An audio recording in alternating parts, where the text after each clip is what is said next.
तस्मै श्री गुरुवे नमः।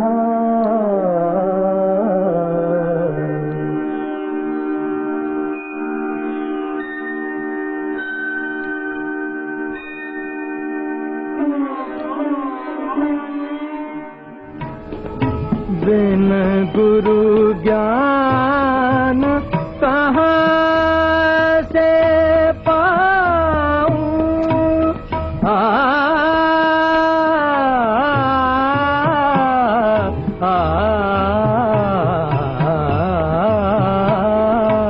बिन गुरु ज्ञान कहाँ से पाऊं, दीजो दान हरि गुण गाऊं, सब गुणी जन पे तुम राज तरपत हरि दर्शन को आज मन तरपत हरि दर्शन को आज।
નમસ્કાર દર્શક મિત્રો, આજના પ્રાસંગિક અંકમાં આપનું સ્વાગત છે.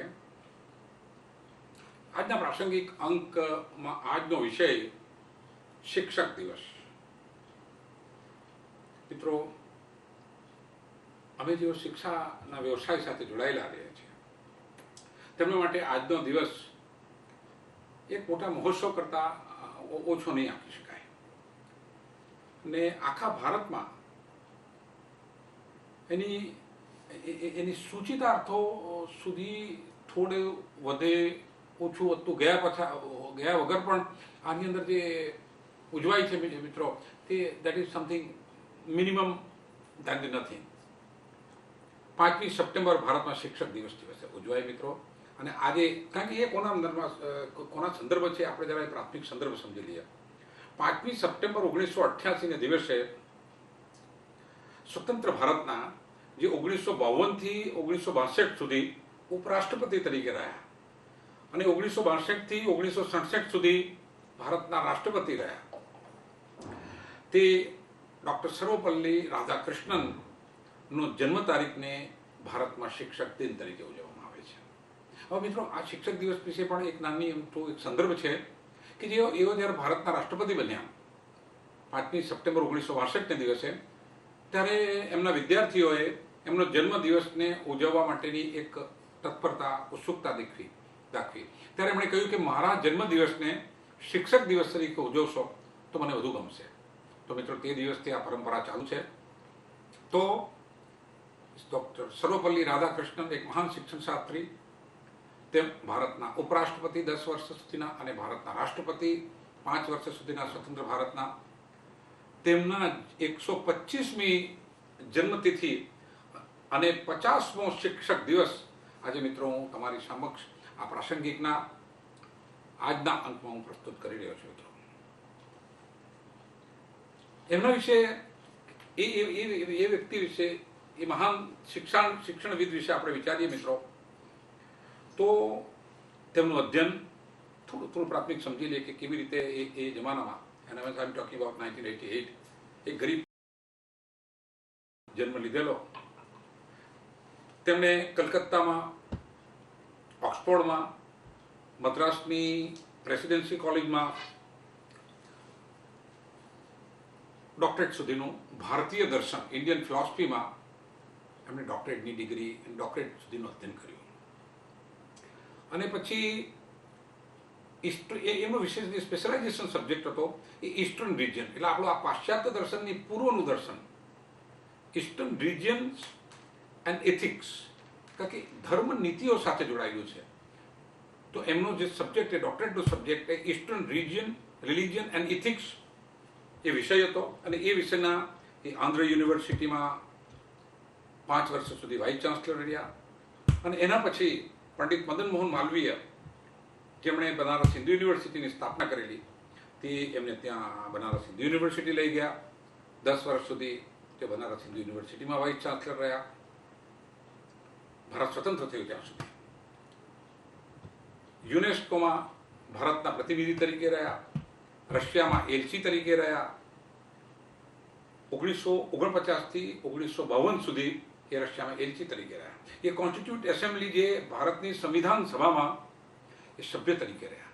એટલે શિક્ષણ શાસ્ત્રી તરીકે, કારણ કે એમનું હું કેમ અનિવાર્ય હતું, સંવિધાનમાં, સંવિધાન સભામાં કનૈયાલાલ માણેક, ડૉક્ટર કનૈયાલાલ માણેકલાલ મુનશી અને ડૉક્ટર સર્વપલ્લી રાધાકૃષ્ણન, એમના જેવા શિક્ષણ શાસ્ત્રીઓનું ને પણ કેમ સમન્વય કરાવવામાં આવ્યા. તો તે વખતનું, તે સમયની જે બંધારણીય સ્થિતિની અંદર ભારતીય શિક્ષાનું શું સ્થાન સ્વતંત્ર ભારતમાં હોવું જોઈએ, તેમને માટે એમને આ વિશેષ રૂપે રાખવામાં આવેલા. મિત્રો, ને તે ઘણા મહત્વના હતા. તેની આખી ચર્ચામાં આપણે એ જોઈશું. એ વિશ્લેષણનો, એ વિશ્લેષણની આસપાસ જ આપણે આજનો આખો પ્રસંગ રહેશે. મિત્રો, તો ભારતીય દર્શન, એમનું જે યોગદાન હતું, તે ભારતીય દર્શન અને આ તુલનાત્મક ધર્મને પશ્ચિમી વિશ્વ સુધી પહોંચાડનાર 2 વ્યક્તિ હતા. એ પહેલું એક એકેડેમિકલી એક વ્યક્તિ હતા, તે ડૉક્ટર સર્વપલ્લી રાધાકૃષ્ણન હતા. અને બીજા સ્વામી વિવેકાનંદજી હતા, જેમણે શિકાગોમાં વિશ્વ હિન્દુ સંમેલનમાં, વિશ્વ ધર્મ સંમેલનમાં એમણે ભારતનું પ્રતિનિધિત્વ કરેલું. તો આ ભારતીય દર્શન અને તુલનાત્મક ધર્મના પશ્ચિમના દેશો સુધી એમણે પહોંચાડી. દ્વૈતવાદ, વિશિષ્ટાદ્વૈતવાદ, ભારત કમ્પેરેટિવ ધર્મ, તુલનાત્મક ધર્મ, નીતિ અને ધર્મની સાથેની જોડતી કડીઓ, એ એમણે અમારી પૂર્વની સંસ્કૃતિને એમણે પશ્ચિમ સુધી પહોંચાડી. 33 વર્ષ સુધી એમણે શિક્ષણનો વ્યવસાય તરીકે, કે શ્રેષ્ઠ શિક્ષક તરીકે દિવસ એટલે મનાવવામાં આવે કે 33 વર્ષ સુધી ઇન્ડિયન ફિલોસોફીના અને આ ફિલોસોફીના એક અલગ અલગ વિભાગોના, પેટા પ્રાંતોના, પાયા પ્રાંત, કલકત્તા યુનિવર્સિટીમાં, ઓક્સફોર્ડ યુનિવર્સિટીમાં, મદ્રાસ પ્રેસિડેન્સીમાં, માઇસોર યુનિવર્સિટીમાં, એ આટલા, મેં કહ્યું તેમ 33 વર્ષ સુધી એમણે અધ્યાપનનું કાર્ય કર્યું. એટલે બહુ શિક્ષક તરીકેનું એમની કારકિર્દી સર્વશ્રેષ્ઠ રહી છે ને ચિરસ્મરણીય રહી છે. મિત્રો, 1954માં એમને ભારત રત્નથી બિરાદવામાં આવેલા. 1933થી, મિત્રો, એક બીજી એક પૂરક માહિતી આપી દઉં, કદાચ આ બહુ માહિતી પ્રસિદ્ધ નથી થઈ, કે 1933 થી 1937 સુધી 5 વર્ષ સુધી એમને સતત નોબેલ પ્રાઇઝ માટે નોમિનેટ કરવામાં આવેલા. અને હજુ એનાથી વધારે આશ્ચર્યની વાત છે કે નોબેલ પ્રાઇઝ જે નોમિનેટર હતા, જે નોમિનેટ કરવાવાળા વ્યક્તિ હતા, એ હેમરસેલ હેક્ઝમેર હતા. અને હેમરસેલ હેક્ઝમેરનો બીજો પરિચય આપી દઉં કે યુનોના જે વડા, શાંતિના જે યુનો જ્યારે 1945માં યુનાઇટેડ નેશન ઓફ ઓર્ગેનાઇઝેશન બન્યું, તેના જે પ્રમુખ હતા ડાક હેમરસેલ જે કહેવામાં, તેના પિતા હેમરસેલ હેક્ઝમેર, એક મોટું નામ કહેવાતું હતું આંતરરાષ્ટ્રીય ફલક પર. તેમણે પાંચ વાર 1933 થી 1937 સુધી ડૉક્ટર રાધાકૃષ્ણનનો નોબેલ પ્રાઇઝ માટે નોમિનેટ કરેલા હતા મિત્રો. તો આ તો થઈ શિક્ષક દિવસની ડૉક્ટર રાધાકૃષ્ણન સાથેની એમના સંદર્ભમાંની એક પ્રાથમિક વાત. તો લગભગ આપણે આ બધી તો માહિતગાર જ હશે મિત્રો. પરંતુ પ્રસંગોની ચર્ચામાં, વિચારણામાં, એના તથ્યોમાં, એના વિશ્લેષણમાં, એના સૂત્રોમાં જે હજુ એક તુલનાત્મક સંદર્ભો સાથેના તુલનાત્મક વાતોનો, તથ્યોમાં રહેલા સત્યોને આપ સુધી પહોંચાડવાનો હંમેશા એક પ્રયત્ન રહ્યો છે અને એક વિશેષ પદ્ધતિ રહી છે આ પ્રાસંગિક નાંકની મિત્રો. હવે જો હવે આપણે થોડા આગળ ચાલીએ. શિક્ષક દિવસમાં શિક્ષક શબ્દથી ચાલ્યા છે. આપણા ભારતીય ધર્મમાં, ભારતીય પદ્ધતિમાં, ભારતીય અધ્યાપન પદ્ધતિમાં શિક્ષક, ઉપાધ્યાય અને આચાર્ય 3 શબ્દ સાંભળવામાં આવે છે. શિક્ષકનું શિક્ષા આપનાર તરીકે શિક્ષક, વિદ્યા માટે ઉપાધ્યાય અને આચરણ અને જ્ઞાનના દાતા તરીકે આચાર્ય. જો જેનિઝમમાં સ્પષ્ટ જે નૌકાર શબ્દ છે તેમાં પંચો નૌકારવધીમાં બેનો ઉચ્ચાર, બેનો હંમેશા નૌકારમાં ઉલ્લેખ આવે છે. ણમો ઉવજ્જણામ એટલે એક ઉપાધ્યાયને વંદન છે, અને નમો આયર્ણ્યામ એટલે આચાર્યને વંદન છે. એટલે ઉપાધ્યાય એ વિદ્યાના દાતા છે, આચાર્ય એ આચરણ અને જ્ઞાનના દાતા હતા, અને શિક્ષક શિક્ષા અથવા એજ્યુકેશન અથવા ઇન્ફોર્મેશનના દાતા હતા. આ 3 રીતે વહેંચાયેલી હતી. હવે એટલે વિદ્યાલય અને શિક્ષાલય ને નીચેના સૂક્ષ્મ થોડા અલગ લેવલ પર, વાઇડર એંગલ પર જોઈએ તો મિત્રો એ ભલે એક લાગે, પણ એના અંદરના અંતરંગ જે એની વિભાજન પદ્ધતિ હતી, એની કાર્ય પદ્ધતિ હતી, જેની અંતર્નિહિત એમની અંદર જેને માટે એ મૂકવામાં આવ્યા અથવા રચવામાં આવ્યા, તેની પદ્ધતિઓ માટેની બંને જે વિદ્યાલય અને શિક્ષાલય અથવા જ્ઞાન મંદિરો એ અલગ અલગ સંસ્થાઓ હતી મિત્રો. વર્તમાન શિક્ષણ પદ્ધતિથી તો આપ સૌ પરિચિત જ છો મિત્રો. એ વાત પછી શું કરીશું જરા તુલનાત્મક ગદ્યમાં આવશો. હવે હું વાત કરવા જઈ રહ્યો છું સૌથી પહેલા પ્રાચીન શિક્ષાની, કારણ કે વર્તમાનથી આપ પરિચિત છો અને પ્રાચીન શિક્ષા વિશે હું બોલવા જઈ રહ્યો છું મિત્રો. આપને કદાચ ઘણી બધી માહિતીપ્રદ વસ્તુઓ હું પ્રસ્તુત કરીશ મિત્રો. કે પ્રાચીન શિક્ષા, પ્રાચીન દીક્ષા અને પ્રાચીન વિદ્યા પદ્ધતિની ચર્ચા કરવા જઈએ છીએ મિત્રો. હવે આ જે વર્તમાન શિક્ષા પદ્ધતિ છે, જે આજ સુધી ચાલી આવેલી છે, 1840 થી અત્યાર સુધી જે ચાલી આવેલી છે, તેના પ્રણેતા હતા એક અંગ્રેજ, એમનું નામ હતું ડી.વી. મેકોલે. મેકોલેના નામથી ઘણી બધી રીતે સંદર્ભોમાં લેવામાં આવશે. એના પ્રણેતા હતા, એના સ્થાપક હતા એક બ્રિટિશ શિક્ષણશાસ્ત્રી ડી.વી. મેકોલે. હવે વાત એમ થઈ કે જ્યારે ઈસ્ટ ઇન્ડિયા કંપનીએ ભારતમાં પગપેસારો કર્યો ત્યારે તેની પાર્લામેન્ટે વિલિયમ્સ એડમ નામના હાઉસ ઓફ લોર્ડ, એટલે હાઉસ ઓફ કોમન અને હાઉસ ઓફ લોર્ડ બે છે, જેને આપણે રાજ્યસભા કહીએ. ત્યાં ખૂબ જ્ઞાનવાન વ્યક્તિઓ, શાણા વ્યક્તિઓ, ઠરેલ વ્યક્તિઓ, વિવેકવાન વ્યક્તિઓ એ હાઉસ ઓફ લોર્ડ્સમાં બેસતા હતા. તો એ વિલિયમ્સ એડમ્સ નામના એક હાઉસ ઓફ લોર્ડના પાર્લામેન્ટેરિયન્સના અધીનસ્થ આ ડી.વી. મેકોલેને ભારતની અંદર મોકલવામાં આવ્યા. કયા ઉદ્દેશથી મોકલવામાં આવ્યા મિત્રો? એક પહેલું કે એમણે ભારતમાં આવી એક સર્વે કરવાનો કે અહીંના લોકોનું બૌદ્ધિક સ્તર કેટલું છે, એક. બીજું વાત કરવાનું કે અહીંના લોકોની આર્થિક સ્તર એટલે પરચેસિંગ કેપેસિટી, ખર્ચ કરવાની, બચતની, એ બધું અને એમની કમાવાની સ્કિલ અને કમાવાની પદ્ધતિ અને બચતની પદ્ધતિ કેટલી છે તેનું અધ્યયન કરવાનું. ત્રીજું એમણે જોવાનું હતું કે ભારતનું જે સમૃદ્ધિનું મૂળ છે, કે ભારત સમૃદ્ધ દેશ કહેવાય છે, તો તેનું કારણ શું? કારણ કે તે પહેલાં કાલિકટ બંદરેથી વાસ્કો ડી ગામા આવી ગયા હતા, આ બાજુ ડચ આવ્યા, પોર્ટુગીઝ આવ્યા, ફ્રેન્ચ, એટલે બધાની આ બાજુ નજર જરૂર હતી કે એમની સમૃદ્ધિની જળ શું છે એ સમજવાનું. અને ચોથી વસ્તુ કે જો આપણે તેમની પર રાજ્ય કરવું હોય, તેમની પર શાસન કરવું હોય, તો આપણે કઈ રીતની એક જે બનાવવી પડશે આખી થિયરી અથવા થિયોલોજી બનાવવી પડશે, તો કઈ ફ્રેમવર્કમાં રહીને આપણે એમની પર રાજ્ય શાસનની શ્રેષ્ઠ વ્યવસ્થા લાદી શકાશે અથવા કરી શકીશું. આ 4 મુદ્દાને લઈને વિલિયમ એડમ અને ડીવી મેકોલેને ભારત મોકલવામાં આવ્યા. એઓ અહીંયા આખા ભારતમાં ફર્યા, પાછા અમેરિકા, પાછા ઇંગ્લેન્ડ જાય છે. અને ઇંગ્લેન્ડની પાર્લામેન્ટની અંદર મિત્રો હવે મહત્વની વાતો છે. 2 ફેબ્રુઆરી 1835ના દિવસે એક મહત્વની એક ઐતિહાસિક તિથિ ગણવામાં આવે છે હિસ્ટ્રીની અંદર, પોલિટિકલ હિસ્ટ્રીમાં, પોલિટિકલ ફિલોસોફીમાં અને પોલિટિકલ ક્રોનોલોજીમાં. 2 ફેબ્રુઆરી 1835ની અંદર પાર્લામેન્ટની અંદર ડીવી મેકોલે એને પૂછ્યું કે આપનું શું તારણ છે. ત્યારે ડીવી મેકોલેએ એમનું તારણ 1780 પાનામાં રજૂ કર્યું. મિત્રો આજે હું બોલી રહ્યો છું તેની અધિકૃતતા વિશે આપ માનનીય શ્રોતાઓ છો, એમની અધિકૃતતા વિશે આપ ગૂગલમાં એક હેડ નાખજો કે Macaulay addressing to the British parliament by Macaulay on 2 February 1835. બસ એટલે તમને આખી તમે જોજો આમાં શું લખાયેલું છે ને આશ્ચર્યજનક થઈ જશો. પણ હું તમને એ વસ્તુ હું તમને કહી દઉં કે મિત્રો એમાં શું બોલ્યા. તો એમણે 1780 પાનાનો એક વિસ્તૃત અહેવાલ રજૂ કર્યો. અને આજે પણ એ અહેવાલ મિત્રો બ્રિટિશની જે પાર્લામેન્ટ પ્રેસ, જેને હેન્સ કહેવામાં આવે છે, ત્યાં પણ અંકબદ્ધ રૂપે મુકાયેલો છે. એ 1708 પાનાનો આખો અહેવાલ. હવે એ અહેવાલમાં એમણે કહ્યું પ્રિએમ્બલમાં કે હું આખા ભારતમાં ફર્યો છું. તાના પાર્લામેન્ટરીઓને કહ્યું કે હું આખા ભારતમાં ફર્યો છું, પૂર્વથી પશ્ચિમ સુધી, ઉત્તરથી દક્ષિણ સુધી, અને જે મારા તારણો છે તે આ રીતે છે.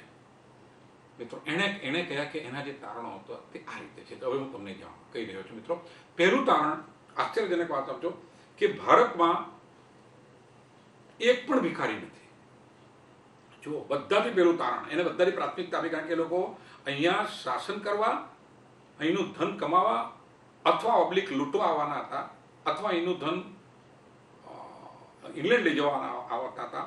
કે જો પણ ભિખારીઓ પાસે, ભિખારી જો દેશ જ ભિખારી હોય તો પછી રાજા વેપાર કેવી રીતે કરી શકશે. તો એણે સૌથી પહેલું તારણ આપ્યું કે અહીં આખા ભારતમાં પૂર્વ, પશ્ચિમ, ઉત્તર, દક્ષિણ સુધી એક પણ ભિખારી નથી. બીજું, આખા ભારતમાં કોઈ પણ વ્યક્તિ બેરોજગાર નથી. ત્રીજી વસ્તુ, ભારતમાં કોઈ પણ શ્રમિક અથવા કોઈ પણ વ્યક્તિ પરાધીન નથી. એટલે there is no system of bonded labor. બંધવા મજૂર એવી વસ્તુ જ નથી. દરેક માણસ પોતાનામાં કૌશલ્ય છે. દરેક વ્યક્તિ પોતપોતાની રીતે, પોતાના બુદ્ધિ કૌશલ્યથી, કર્મ કૌશલ્યથી, કારીગરીથી પોતાની રીતે કમાઈ શકે છે. અને એમને એક બીજું ચોથું મહત્વનું કામ, મોટું સૂચન આપ્યું. તે ખાસ સુરતવાસીઓ સાંભળી લેજો. એમણે કીધું કે આખા ભારતના, પશ્ચિમ ભારતના અંદર એક શહેર છે. આ એમણે લખેલું છે એમના 1780 પાનાના અહેવાલની અંદર પેજ નંબર 256 પર વિશેષ ઉલ્લેખ છે. એ ઉલ્લેખ સાંભળજો. એમણે કીધું કે પશ્ચિમ ભારતની અંદર એક શહેર છે, તે આપણા યુરોપના, એટલે તે સમયના ફેબ્રુઆરી 1835ના સમયના સંદર્ભમાં કહે છે કે આપણા યુરોપના બધા શહેરોનું, બધા મોટા અને ધર્માંત શહેરો તથાકથિત તે વખતના બધા શહેરોનું જે સંપત્તિ છે તે એક સામટી એક ભેગી કરી લેવામાં આવે તો પણ તેના કરતાં વધારે સંપત્તિ એકમાત્ર પશ્ચિમ ભારતના વેસ્ટર્ન જે બેલ્ટના એક શહેરમાં છે, અને એ શહેરનું નામ સુરત છે. આ એમણે એના પેજ નંબર 256માં લખ્યું છે. મિત્રો, ને ખરેખર એ આપણું ધર્માંત સુરત. આવી આજે જે રેલ આવે છે, ધરતીકંપો આવે છે, એના પછી અહીંના લોકોની જે સુરતી લાલા શબ્દ છે, એને જોતા લાગે છે કે ચોક્કસ એ તે વખતે પણ સોને કી ચીડિયા રહ્યું છે. મિત્રો, ને કંઈક તો વાત હતી સુરતમાં. એમણે આ લખ્યું કે સુરતોએ સીધું ઈસ્ટ ઇન્ડિયા કંપનીનો પ્રવેશ જ્યારે ભારતમાં થયો ત્યારે એમણે સુરત આવેલા, સીધા પેલા સુરતને બંદર તરીકે મૂકવામાં આવેલું. એ સુરતમાં સીધો પ્રવેશ કરેલો એમણે. કંઈક તો વાત ભારતમાં હતી કે અંગ્રેજો અહીંયા આવ્યા, મુગલો અહીંયા આવ્યા, ઔરંગઝેબ આવ્યા, શિવાજી આવ્યા. સુરતમાં કંઈક વસ્તુ હતી. આજે પણ સુરતમાં કંઈક વસ્તુઓ, કોઈક તો વસ્તુ છે કે 2-3 દિવસનો હમણાં જે આપણે જોયો આ પ્રાકૃતિક વિપદાનો, જે પેલી મેં આપણે ક્લાઇમેટોલોજીની ચર્ચા કરેલી, તો તેની આપણે જે જરાક વિપદામાંથી બહાર આવી ગયા, પણ સુખરૂપ બહાર આવી ગયા, હસતા હસતા બહાર આવી ગયા, ફેસ્ટિવલની જેમ બહાર આવી ગયા. અને એ સાક્ષાત્કારો મેં સાંભળ્યા કે જે 3-4 દિવસ અમને આ પહેલી વાર બહુ સરસ ગમ્યું કે અમે અમારા પરિવાર સાથે સારી રીતે રહી શક્યા. આ તો એની મસ્તી છે. ખેર એમની મસ્તીને હાથે એ લોકોને કોઈ લેવા દેવાની હતી. એ લોકો કીધું કે સૌથી ધનવાન શહેર, યુરોપના બધા શહેરોની એક સંપત્તિને ભેગી કરી લેવામાં આવે તો તેના કરતાં પણ વધુ ધનવાન શહેર સુરત ગણાતું હતું, એવું એમણે લખ્યું છે. પાંચમો જે મુદ્દો એમણે બ્રિટનની પાર્લામેન્ટમાં કહે છે કે ભારતની સમૃદ્ધિનું કારણ ભારતની શિક્ષા વ્યવસ્થા છે. આપણે શિક્ષણ પર બોલવાનું છે, દીક્ષા પર બોલવાનું છે, જ્ઞાન પર, એની પર ચર્ચા છે, શિક્ષક દિવસની સાથે જોડાઈ રહ્યું છે. તો એમનું કહેવાનું કે આ બધી વસ્તુ હોવાનું કારણ કે ભારતની શિક્ષા વ્યવસ્થા છે. એમણે કીધું કે ભારતની અંદર 7,32,000 એક રેવન્યુ ટેરિટરીઝ છે. એટલે કે આ પૈસા મહેસૂરી આવકો જે કરે છે એ 7,32,000 રેવન્યુ વિલેજીસ છે. અને ત્યાં રેવન્યુ વિલેજીસની એક વિશેષતા હતી કે દરેક રેવન્યુ વિલેજીસમાં એક શિક્ષણ આપતી એક શિક્ષાલય, વિદ્યાલય, એને તેઓ ગુરુકુલ કહેતા હતા, એ હોવી અનિવાર્ય હતી. તો તે વખતે ભારતમાં 7 લાખ, એટલે તેમણે કીધું કે ભારતની અંદર જેટલી રેવન્યુ વિલેજીસ છે 7,32,000, તેટલા 7,32,000 ત્યાં એક આ શિક્ષણ આપતી સંસ્થા છે ને ત્યાં ઇન્ડિયામાં, ભારતમાં તેને ગુરુકુલ કહે છે. એમણે આગળ કીધું કે એની એક ગુરુકુલની અંદર 200 થી 20,000 સુધીના વિદ્યાર્થીઓ એક ગુરુકુલમાં ભણતા હતા. એ એમણે આગળ લખ્યું. અને એ વિદ્યાર્થીઓ હવે સવાલ પૂછ્યો, પાર્લામેન્ટેરિયનોએ પૂછ્યો કે ભાઈ આટલા બધા લોકોને ભણાવવા માટેના શિક્ષકો કેવી રીતે લાવતા? આપણને પણ પેદા થાય, તમને પણ પેદા થશે. પણ તે મોનિટરિંગ સિસ્ટમ હતી. જો પહેલા ધોરણથી 5મા ધોરણવાળા વ્યક્તિને 8મા ધોરણ સુધી ભણેલો વ્યક્તિ ભણાવે. 8મા ધોરણ એક ઉદાહરણ આપું છું. ત્યાં પ્રથમા, પ્રારંભિણી, પ્રવેશિકા, પરિચય, વિશારદ, રત્ન, એ રીતે આચાર્ય સુધીની, શાસ્ત્રી સુધીની ડિગ્રી હતી. એવી રીતે ભણવામાં આવતું. એ રીતે આપણા લાલ બહાદુર શાસ્ત્રી સાહેબ હતા, સ્વર્ગીય લાલ બહાદુર શાસ્ત્રી, ભારતના વડાપ્રધાન. તેઓ શાસ્ત્રી એક ક્વોલિફિકેશન હતી જે એમને ભણવામાં આવેલી હતી બનારસ હિન્દુ યુનિવર્સિટીમાં. તો તેવી રીતે જે ઉપર ભણતો હતો તેને મોનિટરિંગ, એટલે એમને જે આગળ ભણતા ગયા તે પોતાની નીચેના વિદ્યાર્થીઓને પાર્ટ ટાઈમ ભણાવતા હતા. અને તેની ઉપર શિક્ષકો, ઉપાધ્યાયો ભણાવતા, ઉપાધ્યાયોને આચાર્ય ભણાવતા, આચાર્યને પ્રાચાર્ય, એવી રીતે. એટલે મોનિટરિંગ સિસ્ટમથી વધારે પડતા શિક્ષકોની જરૂરત નથી પડતી કે 200 થી 20,000 સુધી વિદ્યાર્થીઓને અથવા શિક્ષાર્થીઓને એક ગુરુકુલમાં ભણાવવામાં આવતા હતા. અને તેવી મિત્રો 7,32,000 ગુરુકુલ એ રેવન્યુ ટેરિટરી, જે રેવન્યુ વિલેજીસમાં હતી. એના પ્રધાનને તેઓ, એમણે કીધું કે એમના પ્રધાનને એવો આચાર્ય કહે છે. અને તેમની ઉપર, ગુરુકુલની ઉપર એક યુનિવર્સિટી જે આજે કહીએ તો એમ કે વિશ્વવિદ્યાલય હતી, એના જે પ્રધાન છે તેમને કુલપતિ કહેવામાં આવે છે મિત્રો. એવું લખ્યું હતું. ને દક્ષિણની એના આખા ભારત વિશે કહ્યું હતું કે દક્ષિણની ગુરુકુલમાં, હવે જો જેન્ડર એનાલિસિસ કે પુલ્લિંગ સ્ત્રીલિંગ કેટલા હતા, કે દક્ષિણના ગુરુકુલની અંદર 54% વધુ સ્ત્રી, એટલે ફિમેલ વિદ્યાર્થીનીઓ અને શિક્ષિકાઓ, એટલે આચાર્ય પણ, જો તે વખતે પણ એવું કંઈ વર્જિત નહીં હતું. એ લખે છે કે જે ફિમેલ, એટલે જે વિદ્યાર્થીનીઓની સંખ્યા વિદ્યાર્થી કરતાં વધારે હતી. અને નીચે દક્ષિણમાં જે દ્રવિડો અથવા નિમ્ન કક્ષાના, જેને સૂત્ર કહેવામાં આવતા હતા, તે લોકોને પણ, અનટચેબલ્સને પણ તે વખતે ભણવાની લગન હતી અને ભણાવવાની સંપૂર્ણ સ્વતંત્રતા હતી.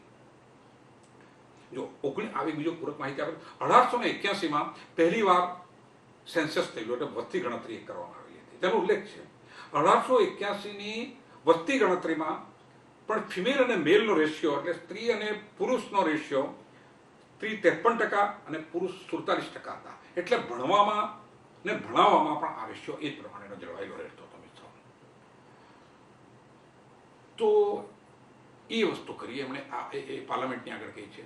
હવે એમ કહે છે કે તો પછી કીધું પણ એ ગુરુકુલમાં કરતા શું હતા ભાઈ, પાર્લામેન્ટરીને પૂછ્યું. તો મેકોલે આગળ વર્ણન કરે છે મિત્રો કે ગુરુકુલમાં કુલ્લે 18 વિષય ભણાવવામાં આવતા હતા. ગણિત, એટલે વૈદિક મેથેમેટિક્સ, જે અત્યારે પણ હવે તો સાંભળવામાં આવે છે ને બહુ આનંદ થાય છે કે આ સાંભળ્યું છું કે વૈદિક મેથેમેટિક્સ ઘણીવાર કોઈ ભણાવે છે ને કોઈ ભણવા જાય છે પાર્ટ ટાઈમ અને અમુક સમય માટે. તો તે વખતના સમયથી આ વૈદિક મેથેમેટિક્સ ભણવામાં આવતું, ખગોળશાસ્ત્ર ભણવામાં આવતું, મેટલર્જી ભણવામાં આવતી હતી, કારીગરી ભણવામાં આવતી હતી, એટલે આ ઇન્સ્ટ્રુમેન્ટેશન કેવી રીતે બનાવવા, મિકેનિકલ એન્જિનિયરિંગમાં લેડમાં લેડનું પણ કામ કરે છે, એટલે બધા અસ્ત્ર શસ્ત્રનું નિર્માણ, એટલે કારીગરી, કોઈ પણ જાતની કારીગરી, એ પ્લમ્બરિંગ હોય, મેશનરીઝ હોય, જે લોકો જે કાર્ય અત્યારે બધા કરે છે તેને અત્યારે આપણે વાસ્ટ લેંગ્વેજમાં મિકેનિકલ એન્જિનિયરિંગ કહીએ છીએ અથવા ઇન્સ્ટ્રુમેન્ટેશન એન્જિનિયરિંગ કહીએ છીએ, તે બનાવવાની એક સ્પેશિયલ એ શીખવવામાં આવતું હતું. એટલે કારીગરી, એસ્ટ્રોફિઝિક્સ, તે વખતની અંદર મેકોલોએ કીધું છે કે ભારતની અંદર એસ્ટ્રોફિઝિક્સ ભણાવતો હતો. 1835ની અંદર એમણે કીધું છે કે એસ્ટ્રોફિઝિક્સ ભણાવવામાં આવતું હતું, જે આજે એની પર સંશોધનો થઈ રહ્યા છે તે ત્યારે ભણાવવામાં આવતું હતું. એના પ્રાચાર્યો હતા અને એના કુલપતિઓ હતા. ત્યારે મિત્રો રસાયણ શાસ્ત્ર ભણવામાં આવતું હતું, ત્યારે ચિકિત્સા શાસ્ત્ર ભણવામાં આવતું. ચિકિત્સા શાસ્ત્ર એટલે કાય ચિકિત્સા, જેને મેડિસિન કહીએ, ઇન્ટરનલ મેડિસિન, તે ભણવામાં આવતી હતી. અને શલ્ય ચિકિત્સા એટલે કે સર્જરી ભણવામાં આવતી હતી. 5મા વર્ષથી બાળકને પ્રવેશ કરવામાં આપી દેવામાં આવતો હતો અને 21 વર્ષ સુધી, એટલે 16 વર્ષ સુધી બાળકોને ભણાવવામાં આવતું હતું. અને એક વર્ષમાં એક જ વિષય, જે 6-8 વિષયનો જે આપણે પીરિયડ સિસ્ટમ ત્યારે નહીં હતી, કે એક વર્ષમાં એક જ વિષય, કોઈ 8 મહિનાનો, કોઈ 10 મહિનાનો કોર્સ, કોઈ 6 મહિનાનો કોર્સ, એવી રીતે ઘોડેસવારી, ભાલાબાજી, લડવાનું, કૂટનીતિ, રાજનીતિ, અર્થનીતિ, વ્યાકરણ, છંદ, સંગીત, એ બધી જ વસ્તુ અલગ અલગ રીતે અલગ અલગ સમયમાં આ 5 વર્ષથી 21 વર્ષના ગાળામાં એમને આ 18 વિષયોમાં નિપુણતા કરી દેવામાં આવતી હતી. હવે જરાક કમ્પેરેટિવ સ્ટડી મિત્રો જાણી લઈએ. આ તો ચર્ચાઓમાં થોડું નિરસતા નહીં બને, એટલે જરાક રસિક બનવા માટે આપણે જરાક કમ્પેરેટિવ સ્ટડી. તો તારે આપણા મનમાં થશે તો તારે બ્રિટનમાં શું થતું હતું. તારે બ્રિટનમાં, એ મેકોલોએ નથી કીધું, મેં જે સંદર્ભ ગ્રંથોમાંથી વાંચ્યું છે તેનો હું નિષ્કર્ષ કહું છું કે તે વખતે બ્રિટનની અંદર મિત્રો, જ્યારે આપણા ત્યાં આટલી બધી 7,32,000 ગુરુકુલો હતી અને આટલા બધા 18 જેવા વિષયો ભણાવવામાં આવતા હતા 16 વર્ષ સુધી, ત્યારે બ્રિટનની અંદર કુલ્લે 240 સ્કૂલ હતી. આપણે અહીંયા 7,32,000 તે વખતે હતી, 1835માં, તે વખતે 240 સ્કૂલ ઇંગ્લેન્ડમાં હતી. અને તેમાં એક જ વિષય ભણવામાં આવતો હતો. માત્ર રવિવારે એક જ દિવસ ચાલતી હતી એક સ્કૂલ, અને તે વિષય ભણાવવામાં આવતો હતો રવિવારે બાઇબલ.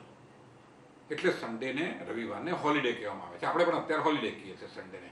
એ જાણ્યા વગર કે સન્ડે કેવી રીતે હોલિડે. હા, સૂર્યનો દિવસ છે એવું એ ઓછી માહિતી છે, પણ રજાનો દિવસ છે અને પવિત્ર દિવસ છે, કારણ કે તે દિવસોમાં આ 240 સ્કૂલોમાં, માત્ર 240 સ્કૂલોમાં, I should speak this word categorically, meaningfully, હું કહું છું કે માત્ર 240 સ્કૂલોની અંદર જે ભારતને આખા વિશ્વનું શાસન કરતા હતા તેમની વસ્તુ કહું છું. તે વખતે 2,36,00,000 આબાદી જેવી લગભગ હતી. ત્યારે ત્યાં કુલ્લે 240 સ્કૂલોમાં ફક્ત એક દિવસ સ્કૂલ ચાલતી હતી, ને એ રવિવારે ચાલતી હતી, ને તેમાં એક જ વિષય ભણાવવામાં આવતો હતો, માત્ર બાઇબલ. હવે અને 16મી શતાબ્દી પહેલા તો ત્યાં સ્કૂલ વ્યવસ્થા, there was no schooling at all till the beginning of the 16th century. વિચારજો મિત્રો, કારણ કે આ વિચારો 1434 પહેલા તો અંગ્રેજી ભાષાનો આવિષ્કાર જ નહીં હતો. અંગ્રેજી ભાષા પ્રચલિત જ નહીં હતી, પ્રચલન જ નહીં હતી. એની ફાઇલોલોજી, એની કોઈ ભાષાશાસ્ત્રનો, સ્વરશાસ્ત્ર, ભાષાશાસ્ત્ર, ફાઇલોલોજી, લિંગ્વિસ્ટિકમાં એનું અસ્તિત્વ જ નહીં હતું. તો હવે સવાલ આવે છે કે પછી અંગ્રેજો શું બોલતા? અંગ્રેજો ઇંગ્લેન્ડમાં રહેતા લોકોને ઇંગ્લિશ લોકો કહેતા હતા, અંગ્રેજો કહેતા હતા, પણ જે બોલતા હતા તે લોકો એ ફ્રેન્ચ અને લેટિન શબ્દ ભાષા બોલતા હતા, કારણ કે એ અંગ્રેજ કરતા વધારે પ્રાચીન ભાષા છે, ઇંગ્લિશ કરતા વધારે પ્રાચીન ભાષા છે. તો તે 16મી શતાબ્દી સુધી, પ્રારંભ સુધી તો એક પણ સ્કૂલ નહીં હતી. જો આપણે અહીંયા નાલંદા અને આ બધી સ્કૂલોની જે વાત કરું છું, તો 1835ની અંદર તો આ 7,32,000 એટલે કેટલા, 7મા શતાબ્દીથી ચાલુ થઈ ગયેલી હતી. એ પહેલા, હજારો વર્ષો પહેલા, એમના પહેલા, ત્યારે ત્યાં એક પણ સ્કૂલ નહીં હતી. તો પહેલી જે સ્કૂલ ચાલુ થયેલી તે મિત્રો, જેઓ આપણામાંથી જેઓ લંડન ગયા છે અથવા લંડનમાં જ રહી છે અથવા લંડનમાંથી ફરવા જઈને આવ્યા હશે, તેમણે જ્યારે જેઓ મિત્રો બ્રિટનની પાર્લામેન્ટની જે જગ્યા છે, બ્રિટનની પાર્લામેન્ટ છે, તેની પાછળ એક ચર્ચ છે. જો આપણે યાદ કરો અથવા જાઓ તો, અથવા જવાના હોય તો જોજો કે બ્રિટનની પાર્લામેન્ટની પાછળ ચર્ચ છે, અને ચર્ચની પાસે એક ખુલ્લી જગ્યા છે, ગેરેજ જેવી. ત્યાં સૌથી પહેલી 16મી શતાબ્દીની અંદર બ્રિટનમાં સ્કૂલ ખુલેલી, જે પેલી એક અઠવાડિયામાં એક દિવસ ચાલવા માટેની, જેમાં એકમાત્ર વિષય જે બાઇબલ ભણાવવામાં આવતો હતો, તે સ્કૂલ એ બ્રિટનની પાર્લામેન્ટની પાછળ એક ચર્ચની પાસેની ખુલ્લી જગ્યામાં સૌથી ચાલુ થયેલી હતી. યુરોપની સંપૂર્ણ સભ્યતા, તે એટલા માટે કે તે વખતે 1,000થી વધારે, યુરોપ અને ઇંગ્લેન્ડમાં 1,000થી વધારે પ્રજાતિઓ એક છે ને કે જે અશિક્ષિત અથવા સંસ્કૃત નહીં કહી શકાય, નોન સિવિલાઇઝ અથવા જંગલની, પ્રાચીન જંગલી એવી પ્રજાઓ હતી. એ વિકસિત અને સંસ્કૃત અથવા ભણેલી સંસ્કૃત એટલે આની સંસ્કૃત એટલે સિવિલાઇઝ કોઈ પોપ્યુલેશન અને સિવિલાઇઝ એક સોસાયટી નહીં હતી. તો તેની અંદર આખા આ યુરોપ અને ઇંગ્લેન્ડના આખા ઇતિહાસમાં, શિક્ષણના ઇતિહાસમાં, એની ફિલોસોફીની અંદર અને એની પોલિટિકલ ક્રોનોલોજીમાં, પોલિટિકલ ફિલોસોફીમાં બે વ્યક્તિઓનો ફાળો, 4-5 છે, બે વ્યક્તિઓનું નામ હંમેશા બોલવામાં આવે છે, પ્લેટો અથવા પ્લેટો અને અરસ્તુ એટલે એરિસ્ટોટલ. પ્લેટોએ 2 પુસ્તકો લખી છે, બહુ પ્રસિદ્ધ, જગપ્રસિદ્ધ પુસ્તકો છે. એક પુસ્તકનું નામ છે રિપબ્લિક અને બીજી પુસ્તકનું નામ છે લોસ, LAWS એટલે નિયમ. જો લોઝ એટલે શિક્ષા, કાયદાઓ, અને શિક્ષા એટલે એજ્યુકેશન, અને શિક્ષા એટલે પેનલ્ટી પણ. આપણે અહીંયા આવશે, આપણે આપશું કે જ્યારે ભારતીય દંડ સંહિતા અથવા ઇન્ડિયન પેનલ કોડ આ લોર્ડ મેકોલોએ જે બધી ચાલુ કરી, તો તેના એમણે 2 જ વસ્તુ કરી કે કાયદો એટલે શિક્ષા અને રિપબ્લિક એટલે શાસન વ્યવસ્થા. આ 2 વસ્તુ પર એમણે મોટી મહાન પુસ્તકો લખી કહી શકાય. એટલે જેઓ રાજનીતિ શાસ્ત્ર સાથે જોડાયેલા છે તેમને માટે બહુ મહત્વના ગ્રંથો છે. જેઓ પ્લેટોથી બેન્થમ સુધી પોલિટિકલ સાયન્સમાં ભણે છે તેમને આને કન્સ્ટ્રક્ટ કરવી અનિવાર્ય હતી. અચ્છા, તેમાં એણે સૌથી પહેલા લખ્યું છે પ્લેટોએ, મિત્રો ધ્યાનથી સાંભળજો, કે શિક્ષાની જરૂરત સૌને માટે નથી અને શિક્ષા સૌને માટે અનિવાર્ય નથી. માત્ર શાસક અને એમની સામંતો અને સંભ્રાંત સમાજના જે સંભ્રાંત સામંતો છે તેમને માટે શિક્ષાની આવશ્યકતા છે. એરિસ્ટોટલે પણ કીધું કે rulers and social dignitaries they only need to be educated. બાકીના બધાએ બહુ ભણવા કરવાની જરૂર રહેતી નથી. એમણે આ 2 વસ્તુ કીધી, એક તો શિક્ષા બાબતમાં અને સામાજિક આ જે વ્યવસ્થા એટલે સામાજિક જે આપણા ઘરની પારિવારિક વ્યવસ્થાની બાબતમાં કે લગ્ન નામની સંસ્થા હોવી જોઈએ કે નહીં હોઈએ તે બી આપણે પાછળથી વિચાર કરીશું જ્યારે ઉચ્ચારણોમાં, કે તે 2 બાબતમાં બહુ આશ્ચર્ય આપવામાં આવે એવી ઉદાહરણો છે. એની અંદર આશ્ચર્યજનક વ્યાખ્યાઓ છે ને આશ્ચર્યજનક ઉદ્ઘોષણા અને પ્રોક્લેમેશન અને ડેક્લેરેશન છે. તો પ્લુટોએ રિપબ્લિકમાં કીધું અને એરિસ્ટોટલે પણ પાછળથી કીધું કે શિક્ષા બહુ બધા માટે જરૂરી નથી. શિક્ષા રૂલર માટે જરૂરી છે, શાસકો માટે જરૂરી છે, સામંતો માટે જરૂરી છે, એવું એમણે કીધું. મિત્રો રૂસો અને કાર્પેટ એમના ફોલોઅર્સ હતા, એ પણ ફિલોસોફરો હતા, પોલિટિકલ ફિલોસોફરો હતા. તેમણે પણ કીધું, એટલે પ્લેટો, અરસ્તુ, રૂસો અને કાર્પેટ એ બધા જ આ મતના હતા કે શિક્ષા એટલે શિક્ષાને ત્યાં પ્રાધાન્ય નહીં અપાતું હતું. આપણે અહીંયા 5 વર્ષથી 21 વર્ષ માટે એક અનિવાર્ય રૂપે શિક્ષણ સાક્ષરતા અનિવાર્ય હતી. તે વખતે ભારતમાં એમણે લખેલું છે, એટલે જે પાર્લામેન્ટની અંદર આટલો મોટો જે રિપોર્ટ આપ્યો છે એમણે 1780 પાનાનો, તેમાં કીધું કે લિટરસીનો રેટ તે વખતે અહીંના ભારતની અંદર લિટરસીનો રેટ 78% હતો ને ત્યારે ઇંગ્લેન્ડમાં સાક્ષરતા 17% હતી. ભારતમાં 1835માં જ્યારે એ બોલી રહ્યા હતા પાર્લામેન્ટની આગળ, ત્યારે એમણે કીધું કે ભારતમાં સાક્ષરતાનો રેટ 78% છે અને ત્યારે ઇંગ્લેન્ડની સાક્ષરતા, એ હું આપને મારા સંદર્ભ ગ્રંથોના આધારે કહું છું કે તે સાક્ષરતાનો રેટ 17% હતો. તો આ રૂસો, કાર્પેટ એ લોકો પણ માનતા હતા કે કારણ કે એ નાની જે 1000 નાની પ્રજાતિઓ હતી એમને બધી શિક્ષાની કોઈ જરૂરત નથી. એ બુજુર્વા એટલે બોન્ડેડ લેબર, ફક્ત કામ કરવાના અથવા ગુલામ અથવા દાસ્તા અથવા ગુલામી એક જાતની સ્વીકારેલી વ્યવસ્થા હતી સમાજની. હવે એ 7,32,000 ગુરુકુલોમાં આગળ ચાલે છે. 7મો મુદ્દો વર્ણન કરે છે ડીવી મેકોલે પાર્લામેન્ટની અંદર કે 7,32,000 ગુરુકુલોમાં અને 15,800 વિશ્વવિદ્યાલયો હતા. 15,800 university in that point of time. ગુરુકુલના વડાને આચાર્ય અને વિશ્વવિદ્યાલયના વડાને કુલપતિ કહેવામાં આવતા હતા. હવે આટલી બધી વિશ્વવિદ્યાલયો શું કરે છે? તાના પાર્લામેન્ટરીને પૂછ્યું તો કે દરેક વિશ્વવિદ્યાલય એ સ્પેશિયલાઇઝ સ્ટડી માટેની હતી, સુપર સ્પેશિયલાઇઝેશન માટેની હતી. જો મિત્રો તેમાંથી 2-3નો ઉલ્લેખ કરું, 2નો ઉલ્લેખ કરું. અમરાવતીની અંદર તે વખતે વિશ્વવિદ્યાલય હતી. મેકોલે લખે છે કે અમરાવતી મહારાષ્ટ્રની પાસે એક સેન્ટ્રલ પ્રોવિન્સમાં, કેન્દ્રમાં, એક મહારાષ્ટ્રની હતી વખતે કે સેન્ટ્રલ કેન્દ્રમાં મધ્ય ભારતની અંદર એક અમરાવતી નામની જગ્યા છે. ત્યાં મેટલર્જીમાં સ્પેશિયલાઇઝેશનની યુનિવર્સિટી, તે ઓન ધેટ પોઈન્ટ તે વખતે મેટલર્જીની યુનિવર્સિટી હતી. કાંગડામાં શલ્ય અને રાઇનોપ્લાસ્ટી, સીધા વિચાર કરજો મિત્રો, આઈ રિયલી મિનિટ. રાઇનોપ્લાસ્ટી તબીબ તરીકે હું જાણું છું કે રાઇનોપ્લાસ્ટી અથવા પ્લાસ્ટિક સર્જરીની એક સ્પેશિયલાઇઝ યુનિવર્સિટી કાંગડામાં હતી. કાંગડા એટલે હિમાચલ પ્રદેશ પાસે, કાંગડીમાં.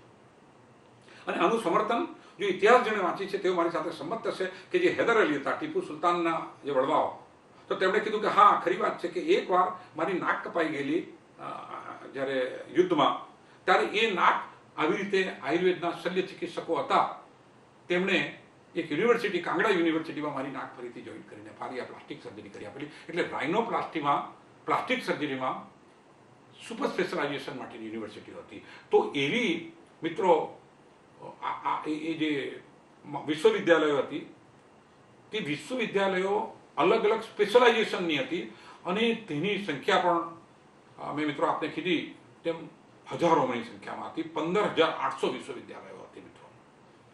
વિદ્યાલયમાં એક સ્પેશિયલાઇઝેશન કર્યા પછી અલગ અલગ વસ્તુ એમને શીખવવામાં આવતી હતી. આગળ કહી છે મેકોલે કે ગુરુકુલમાં શિક્ષા જે શિક્ષા, હવે આવે છે શિક્ષા અને જ્ઞાન, બે અલગ અલગ ક્લાસિફિકેશન. મેં આપણે કીધું શિક્ષા, દીક્ષા, જ્ઞાન અલગ અલગ આવવું પડશે. હમણાં તો એવું તો કોઈ ક્લાસિફિકેશન નથી. જ્ઞાન મંદિર કહે છે ને ત્યાં સ્કેટિંગ શીખવાય છે, અને શિક્ષાનું કહેવામાં આવે છે ત્યાં કંઈ ડાન્સ અને બીજું બધું શીખવામાં આવે છે, નવા ડાન્સો, ડીજી બધું. એટલે હમણાંની વાતોને વ્યાકરણને એની સાથે હું પ્રાચીન સંદર્ભો આપી રહ્યો છું મિત્રો. અને કારણ કે ડૉક્ટર સર્વપલ્લી રાધાકૃષ્ણન એ સારા ફિલોસોફર એટલે બન્યા કે એમણે અહીંની ઈસ્ટર્ન ફિલોસોફીને, ઈસ્ટર્ન રિલિજનને વેસ્ટર્નને બદલાવ્યું છે. હું પણ અહીંયા એ તુલનાત્મક અધ્યયન આપની સમક્ષ રજૂ કરી રહ્યો છું મિત્રો. તો તે ગુરુકુલના એમણે કીધું કે ગુરુકુલમાં જે શિક્ષા હતી તેમાં ગણિત, ભૌતિકશાસ્ત્ર, રસાયણશાસ્ત્ર શીખવવામાં આવતું હતું. અને જે વિદ્યા, જો અહીંયા શિક્ષા અને દીક્ષા અથવા વિદ્યા અથવા જ્ઞાન અલગ હતું, અને વિદ્યામાં અથવા જ્ઞાનમાં ધર્મ શીખવવામાં આવતો હતો.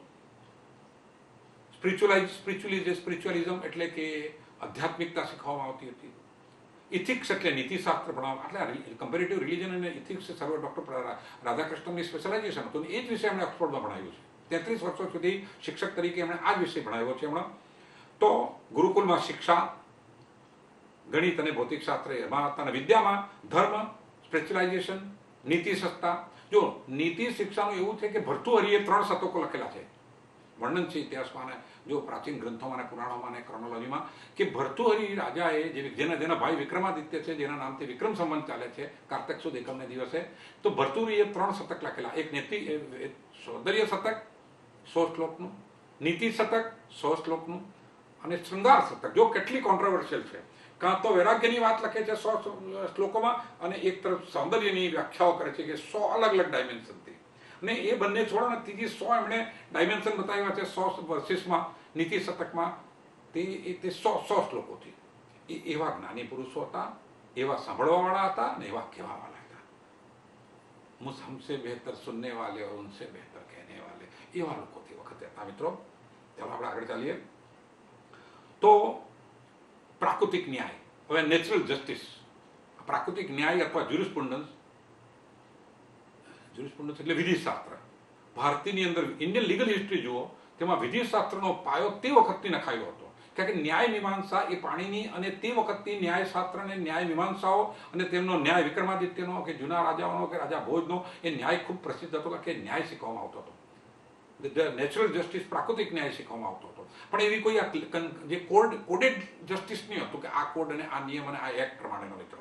રસાયણશાસ્ત્ર શીખવામાં આવતું હતું, છંદ શીખવામાં આવતી હતી, સંગીત શીખવામાં આવતું હતું, નૃત્ય શીખવામાં આવતું હતું. અને તે ગુરુકુલમાં તે વિદ્યાર્થી કહેવાતો હતો. આજે મિત્રો, આજે થોડું જસ્ટ વાતો નીકળી છે, અને દુઃખ છે એટલે કે આજે આપણા બાળકો અથવા આ યંગ જનરેશન એ વિદ્યાર્થી છે, શિક્ષાર્થી છે કે પરીક્ષાર્થી છે. વિદ્યા લેવા જાય છે, શિક્ષા લેવા જાય છે કે માત્ર પરીક્ષા આપવા જાય છે? આ મારું પૂછવાનું કારણ છે. આ પ્રશ્નની સાથે મારા સંદર્ભો છે. 11મામાં ભણવા વાળો વિદ્યાર્થી અથવા વિદ્યાર્થીની 10માના વેકેશનથી જ એનું ટ્યુશન લઈને ચાલુ કરે છે. એક ગુજરાતનું ઉદાહરણ આપું. મારી પાસે સ્ટેટિસ્ટિક ડાટા છે ગુજરાતની અંદર, કે ગુજરાતની અંદર ઉચ્ચતર અને માધ્યમિક અને ઉચ્ચતર માધ્યમિક સ્કૂલના કુલ્લે 10,000 સ્કૂલો છે, વિદ્યાલયો છે, ને 15,000 કરતાં વધુ કોચિંગ ક્લાસીસ છે. આ આંકડાઓ જોઈ લેવી છે. આજની તારીખના, હમણાં કહું છું જે ચાલી રહ્યું છે કે 10,000 સ્કૂલો છે ગુજરાતની અંદર, અને ઉચ્ચતર અને માધ્યમિક સ્કૂલોને 15,000 એના કોચિંગ ક્લાસીસ ચાલે છે. એટલે પહેલે જ દિવસથી પરીક્ષાલક્ષી સવાલો, પરીક્ષામાં શું આવશે તેની વસ્તુ, ટેક્સ્ટબુક નથી માર્કેટમાં મળતી, પાઠ્યપુસ્તક નથી મળતા, પણ પરીક્ષાના પૂછાયેલા સોલ્વ ને અનસોલ્વ ક્વેશ્ચનો મળી જાય છે. એટલે વિદ્યાર્થી રહેતો જ નથી. વિદ્યાર્થી નથી જ્ઞાનનો મુમુક્ષુ રહેતો નથી, વિદ્યાર્થી રહેતો. એ પહેલે જ દિવસથી પરીક્ષાર્થી બની જતો હોય છે મિત્રો. ફક્ત પરીક્ષા અને પરીક્ષા પાસ કરવું. હવે એ બી જોઈશું કે એ શા માટે એવા રહ્યા છે.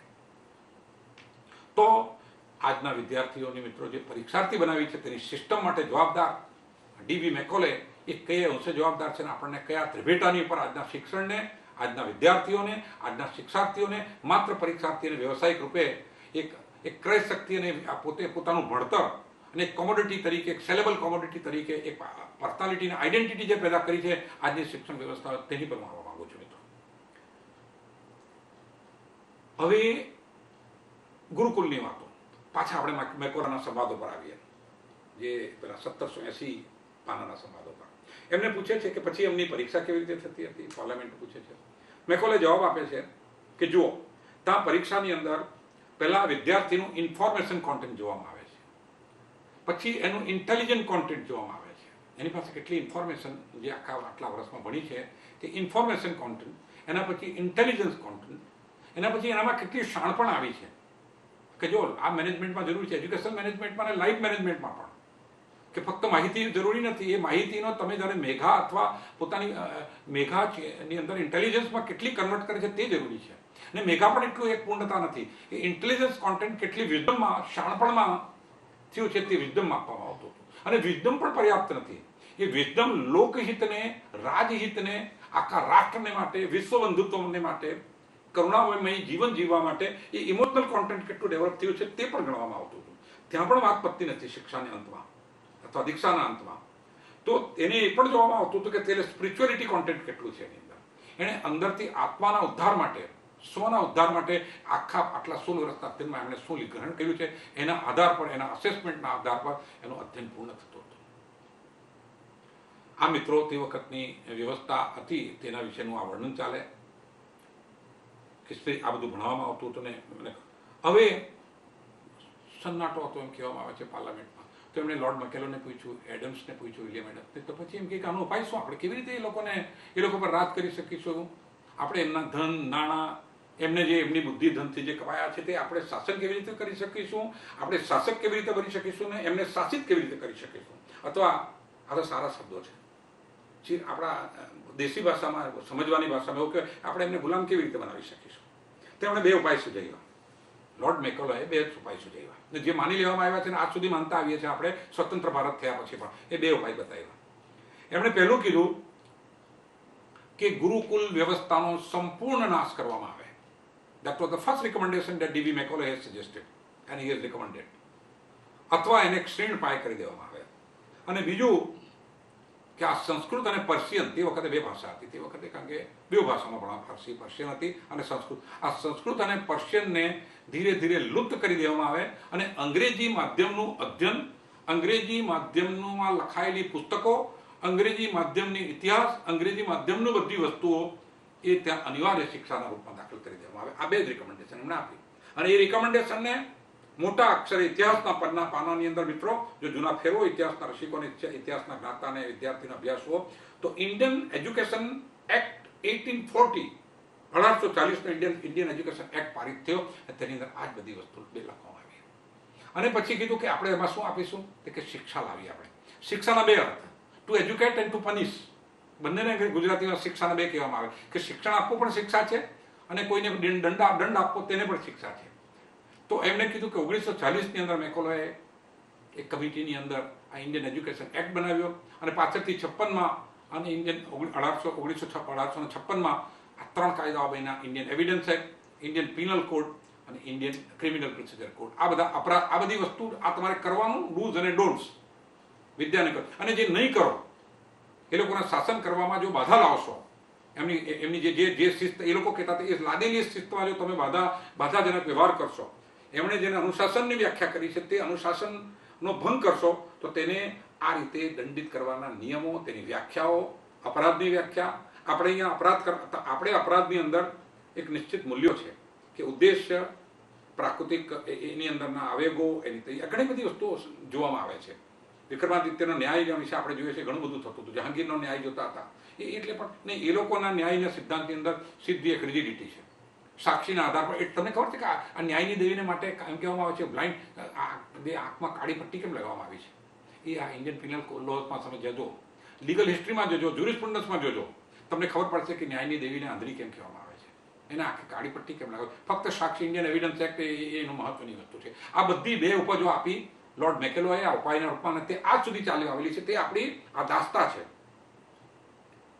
અને એ બતલાવે છે કે હજુ સુધી પણ આપણે એ જ પિનલ લોઝ, એ જ ક્રિમિનલ પ્રોસિજર કોડ અને એ જ એવિડન્સ એક્ટ, કેટલાઓ સુધારા થયા, સેંકડો સુધારા થયા છે પિનલ લોઝની અંદર, એવિડન્સ એક્ટની અંદર થયા. સમય બદલાયો છે, વ્યક્તિ બદલાયા છે, પદ્ધતિઓ બદલાઈ છે, પણ એની આધાર પર જ આજે ન્યાયાલયો અને દંડ અપાય છે અને દંડની વ્યાખ્યાઓને વ્યાખ્યાયિત કરાય છે.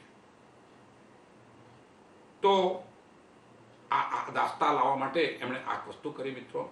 અને અંગ્રેજી શબ્દો આવ્યા. હવે અંગ્રેજી શબ્દો સાથે મને કોઈ વાંધો નથી. અંગ્રેજી ભાષામાં, અંગ્રેજોમાં, વિદેશોમાં હું પણ ભણ્યો છું, ભણાયું છે. અંગ્રેજી ભાષા કોઈ પણ ખરાબ નથી, જ્ઞાનના રૂપમાં કોઈ પણ વસ્તુ ખરાબ નથી. પણ જો આપણે સમજ્યા વગર, હવે હું એક પછી એક શબ્દ, 1 2 3 તમને આપના થોડા આપી દઉં છું ને, હૃદયને સ્પર્શી જાય સીધી એવા શબ્દો. આપણે મેડમ શબ્દ બોલીએ છીએ મિત્રો. મેડમ એ અંગ્રેજી શબ્દ નથી, એ બેઝિકલી ફ્રેન્ચ શબ્દ છે. એમાં સ્પેલિંગ છે MADAM.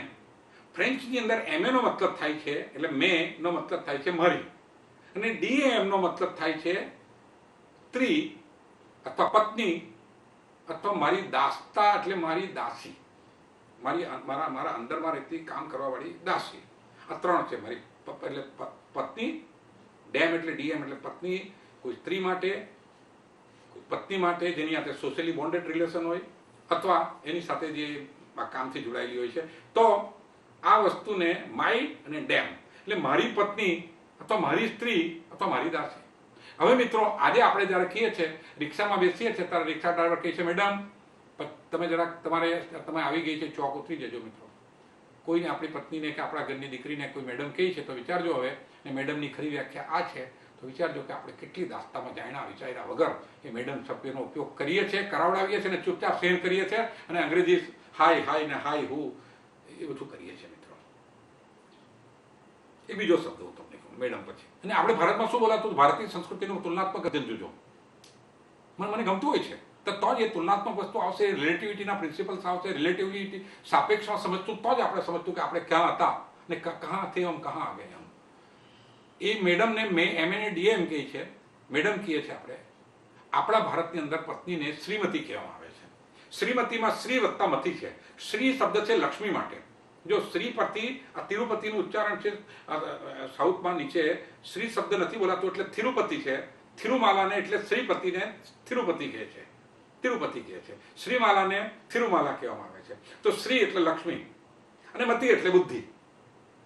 એટલે લક્ષ્મી એટલે મહાલક્ષ્મી અને મહાબુદ્ધિનો જેમાં સમન્વય હોય છે તે આપણી પત્ની અથવા જે 4 પગલા છે આપણા ધર્મ અર્થ કામ મોક્ષના, તે આપણને જે મોક્ષ સુધી લઈ જનારી વ્યક્તિ હોય છે તે આપણી પત્ની હોય છે. કારણ કે પત્નીને અથવા લગ્નને 16 સંસ્કારોમાંથી એક સંસ્કાર કહેવામાં આવ્યો છે. આ ભણાવવામાં આવતું હતું ગુરુકુલની અંદર. આવતાની વિશ્વવિદ્યાલયમાં આની વ્યાખ્યાઓ કરવામાં આવી છે કે શ્રી એટલે લક્ષ્મી ને મહાલક્ષ્મી છે અને મતી એટલે બુદ્ધિ એટલે એક સરસ્વતી છે. જે ઘરમાં સરસ્વતી વસે, જે ઘરમાં લક્ષ્મી વસે, તે ઘરની અંદર આવવાવાળી સંતાનો હંમેશા ચરિત્રદાયી, જ્ઞાનદાયી અને રાષ્ટ્રને આગળ લઈ જવાવાળી હોય છે. તેની જે ઊંચાઈઓ હતી તે ઊંચાઈઓના ગૌરીશંકરનો પહાડ છે, હિમાલયની ઊંચી ચોટી છે, તે જગ્યાની જે ઊંચી ચોટી હતી તે આપણું સુરત કહેવાયેલું હતું. એવું લોર્ડ મેકોલોએ બ્રિટનની પાર્લામેન્ટમાં કહેલું હતું કે આ શ્રીમતી બોલવાવાળા લોકો છે.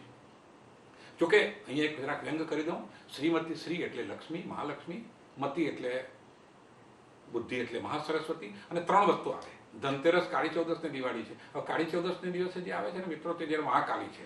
આ મહાકાળી પણ હતા, પણ હમણાં મહાકાળીનો ઉલ્લેખ એટલે નથી કરતો કે આપણે અહીંયા પણ મહાકાળી છે, પણ એ બધા દિલ્હી ને યુપી તરફ છે અને ખાસ એ રાજ કરે છે. બાકી આ કલાવતી, લીલાવતી, બીજી બધી વતીઓ જે છે એ બધા મહાકાળીના રૂપો છે.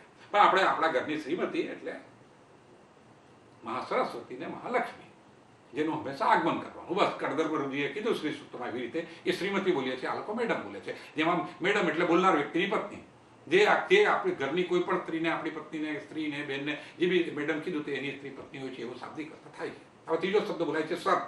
તે વખતે ગુલામી અવસ્થા હતી. ગુલામોને વેચાતા, ખરીદવામાં આવતા હતા, એનું ઓપ્શન થતું હતું, એની બોલી થતી હતી. જે સૌથી વધારે બોલાતું હતું તે લોકોને લઈ જતા હતા અને બોન્ડેડ લેબરના રૂપમાં આખી જિંદગી મારતા કરતા અને કામ કરતા હતા ને દયનીય એબ્સોલ્યુટ હ્યુમેનિટેરિયન એક્સપ્લોઇટેશનની અવસ્થામાં જીવતા હતા ને એવી રીતે મરતા હતા. તો એ જેટલા બધા જેની પાસે સૌથી વધુ ગુલામો હોય ને તે જેને એડ્રેસ કરે સૌથી વધારે ગુલામો, તે વ્યક્તિને સર કહેવામાં આવતું હતું. આજે આપણે કહીએ છીએ વાત કરતા કરતા યસ સર, જી સર, રાઈટ સર, રેસ્પેક્ટેડ સર. ગુલામીમાંથી હજુ આપણે બહાર નથી આવ્યા સરની મિનિંગમાંથી. આપણે કોઈને બી એક સામાન્ય એક તલાટીને અથવા સામાન્ય લોકશાહીમાં પણ આપણે આવી ગયા. આપણે આપણું સ્વતંત્ર થયા છે, આપણામાંથી ચૂંટાયેલા પ્રતિનિધિઓ છે, આપણા ચૂંટીઓમાંથી ચૂંટાયેલા લોકો મુકાયેલા બ્યુરોક્રેટ છે, આપણા ટેક્સના નાણાંમાંથી એમને પગાર મળે છે, છતાં એમને કહે છે કે respected sir, irrespective of the respect whether he or she deserve or not. અને નીચે લખીએ છીએ યોર્સ ઓબિડિયન્ટલી.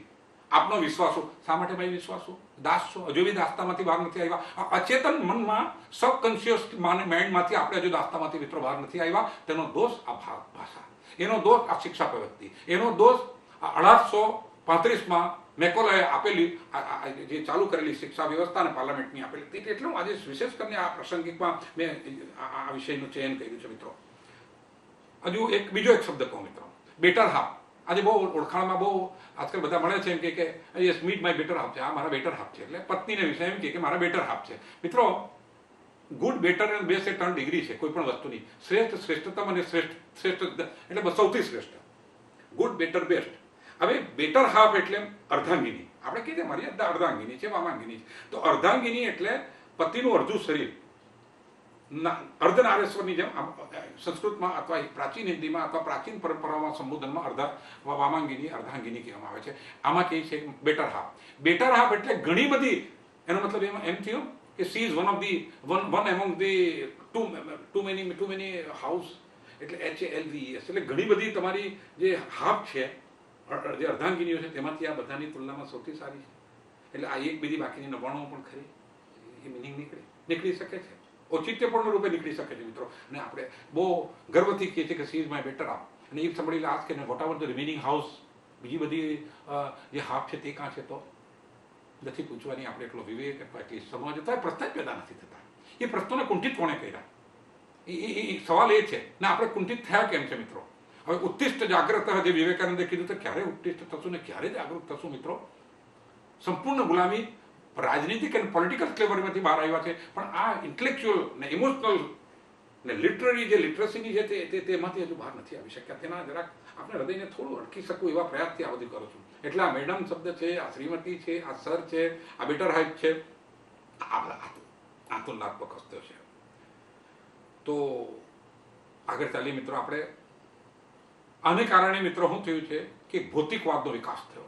જો આ બધી વસ્તુ જે અંગ્રેજીના સંબોધનો અને અંગ્રેજી ભાષા અને બધી વસ્તુને કારણે પિનલ લો, એક ભૌતિકવાદનો વિકાસ થયો ધીરે ધીરે. અને ભૌતિકવાદના વિકાસતાની સાથે સ્પિરિચ્યુઅલ અવેરનેસનેસ આવી. જો એ લોકોનો ઉદ્દેશ્ય ખરું થયું, એટલે સ્પિરિચ્યુઅલિઝમ અને જે ગુરુકુળ વ્યવસ્થા પર એમને જે પ્રહાર કરવો હતો તેમાં એવો સફળ ગયા મિત્રો. અને કે ભૌતિકવાદનો વિકાસ થયો. જો આ બધી વસ્તુ જે અંગ્રેજીના સંબોધનો અને અંગ્રેજી ભાષા અને બધી વસ્તુને કારણે પિનલ લો, એક ભૌતિકવાદનો વિકાસ થયો ધીરે ધીરે. અને ભૌતિકવાદના વિકાસતાની સાથે સ્પિરિચ્યુઅલ અવેરનેસનેસ આવી. જો એ લોકોનો ઉદ્દેશ્ય ખરું થયું, એટલે સ્પિરિચ્યુઅલિઝમ અને જે ગુરુકુળ વ્યવસ્થા પર એમને જે પ્રહાર કરવો હતો તેમાં એવો સફળ ગયા મિત્રો. અને એ સ્પિરિચ્યુઅલિઝમની અવેરનેસ આવવાથી આપણે વધુ ને વધુ સ્વૈચ્છિક રૂપે voluntary we have entered into the system of slavery. હવે એ લોકો આપણને મુક્ત કરીને ગયા છે, છતાં બી આપણે ગુલામ થઈને ગુલામીમાં જ રહેવા માંગીએ છીએ. અને દાસ્તા એ આપણું અનિવાર્ય રૂપે સ્વીકારેલી વ્યવસ્થા છે આપણા મન સાથે. અને એનાથી જ બધા ક્ષેત્રે મિત્રો આ અસંતુલા સર્જાય છે. બધા ક્ષેત્ર એટલે બધા જ, આઈ મીન ઇટ. એ પારિવારિક ક્ષેત્ર હોય, સામાજિક ક્ષેત્ર હોય, રાજનીતિક ક્ષેત્ર હોય, આર્થિક ક્ષેત્ર હોય, વૈજ્ઞાનિક ક્ષેત્ર હોય, કોઈ પણ નીતિગત ક્ષેત્ર હોય, તે દરેક વસ્તુમાં ઇમ્બેલેન્સ આવ્યું છે અને આ ગુલાને કારણે. ભૌતિક સુખવાદ તરફ આપણી દોડ ચાલી, ઉપભોક્તાવાદ તરફ આપણે જ્યાં કન્ઝ્યુમરિઝમ આટલો ઉપભોક્તા હોવું જોઈએ, આ બધું માર્કેટ હોય ના આધારે છે. પહેલા જમાનામાં આપણી સમૃદ્ધિ જે સુરતની હતી, ઓરિજિનલ સુરત આ રાંદેરની તરફ વેચાતું હતું.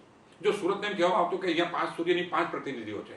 સૂર્યનું આદિ નામ સૂર્યપુર, એટલે સુરત સૂર્યના દેવતા સાથે, સૂર્યના જ્ઞાન સાથે, સૂર્યની સમૃદ્ધિ સાથે જોડાયેલું હતું સૂર્યપુર.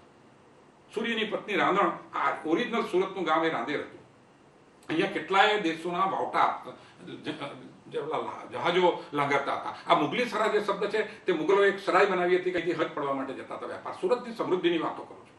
આ રાંદેરની અંદર રાંદેરની માતા હતી એ સૂર્યની પત્ની હતી. સૂર્યના જે રાંદેરણીના સૂર્યના જે પત્ની હતી પ્રજ્ઞાથી સંજ્ઞા અથવા પ્રજ્ઞાથી કહેવામાં આવે છે, તેને બે નાકોમાંથી જ્યારે અશ્વિનીનું રૂપ લીધેલું ત્યારે એ અશ્વિની કુમાર જે આપણે આ તાપી એ સૂર્યની જે દીકરી હતી તેનું નામ તાપી હતું, જે હમણાં રુદ્ર સ્વરૂપે રુદ્ર સ્વરૂપમાં બની છે કે મહાકાલી, તે પણ સૂર્યની પત્ની તાપી છે. અને તેના બે પુત્રો હતા સૂર્યની, તે અશ્વિની કુમારો પણ સુરતમાં જ એકલા છે. અને બ્રિટિશના જમાનામાં એક હોપ થઈ ગયા. સુરતના કલેક્ટર હતા હોપ, જેણે હોપપુલ બનાવ્યો ને એમણે બનાવ્યો ને આપણે તોડ્યો.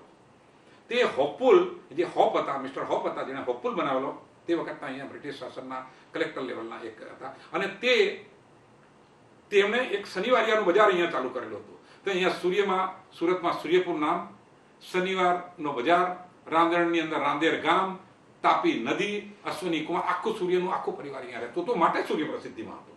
માટે સૂર્ય એ ઊંચાઈઓનું ગૌરીશંકર પર હતું. અને એ એમણે ઉલ્લેખ કરેલો લોર્ડ મેકોલોએ 2 ફેબ્રુઆરી 1835માં બ્રિટિશ પાર્લામેન્ટની અંદર. મિત્રો આપણે આગળ ચાલીએ તો એમણે આપણને ઉપભોક્તાવાદ શીખવ્યો, એમણે આપણને સૈન્યવાદ શીખવ્યો, સ્વાર્થ વૃત્તિઓ. એટલે આપણે આપણા છે ને આજે આપણી ટેરિટોરિયલ દરેક વસ્તુ મારી હોવી જોઈએ, આ પચાવી પાડવાની છે, એ બધી વસ્તુઓ એમણે શીખી. હંમેશા યુદ્ધ કરવા માટે યુદ્ધવાદ. લોકો નેપોલિયન બોનાપાર્ટથી લઈને જે મહાન જે નીકળ્યા આ બધા, તે બધા આખા ઘર બહારથી નીકળતા હતા અને ઘર સુધી કદાચ પાછા પણ નહીં જતા હતા.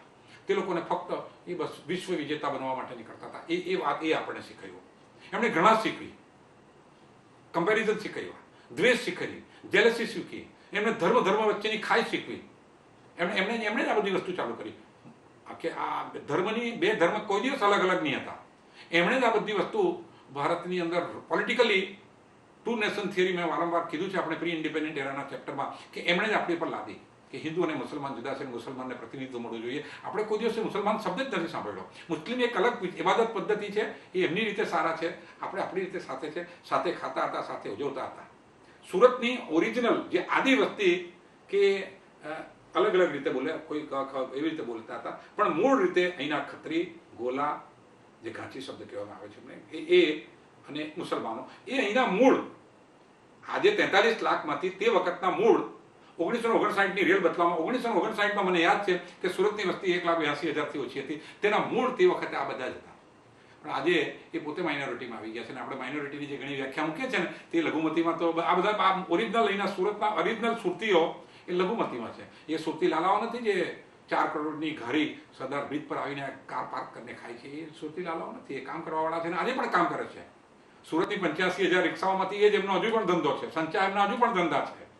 હજુ પણ તે લોકોની અવસ્થા એવી જ છે જેવી આજથી વર્ષો પહેલા હતી.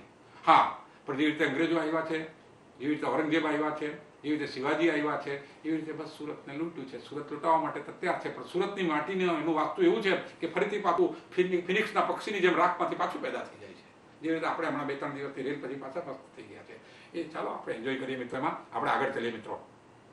તો આ એમણે ગુણા, દ્વેષ, હિંસા, નિષેધાત્મક સ્પર્ધા, આ બધી વસ્તુ આપણે આ વિદ્યાની જ્ઞાનવિહીન અને દિશાવિહીન જ્ઞાન હતું, વિદ્યા હતી, તેની આ બાય પ્રોડક્ટ અને ઉપજ છે મિત્રો.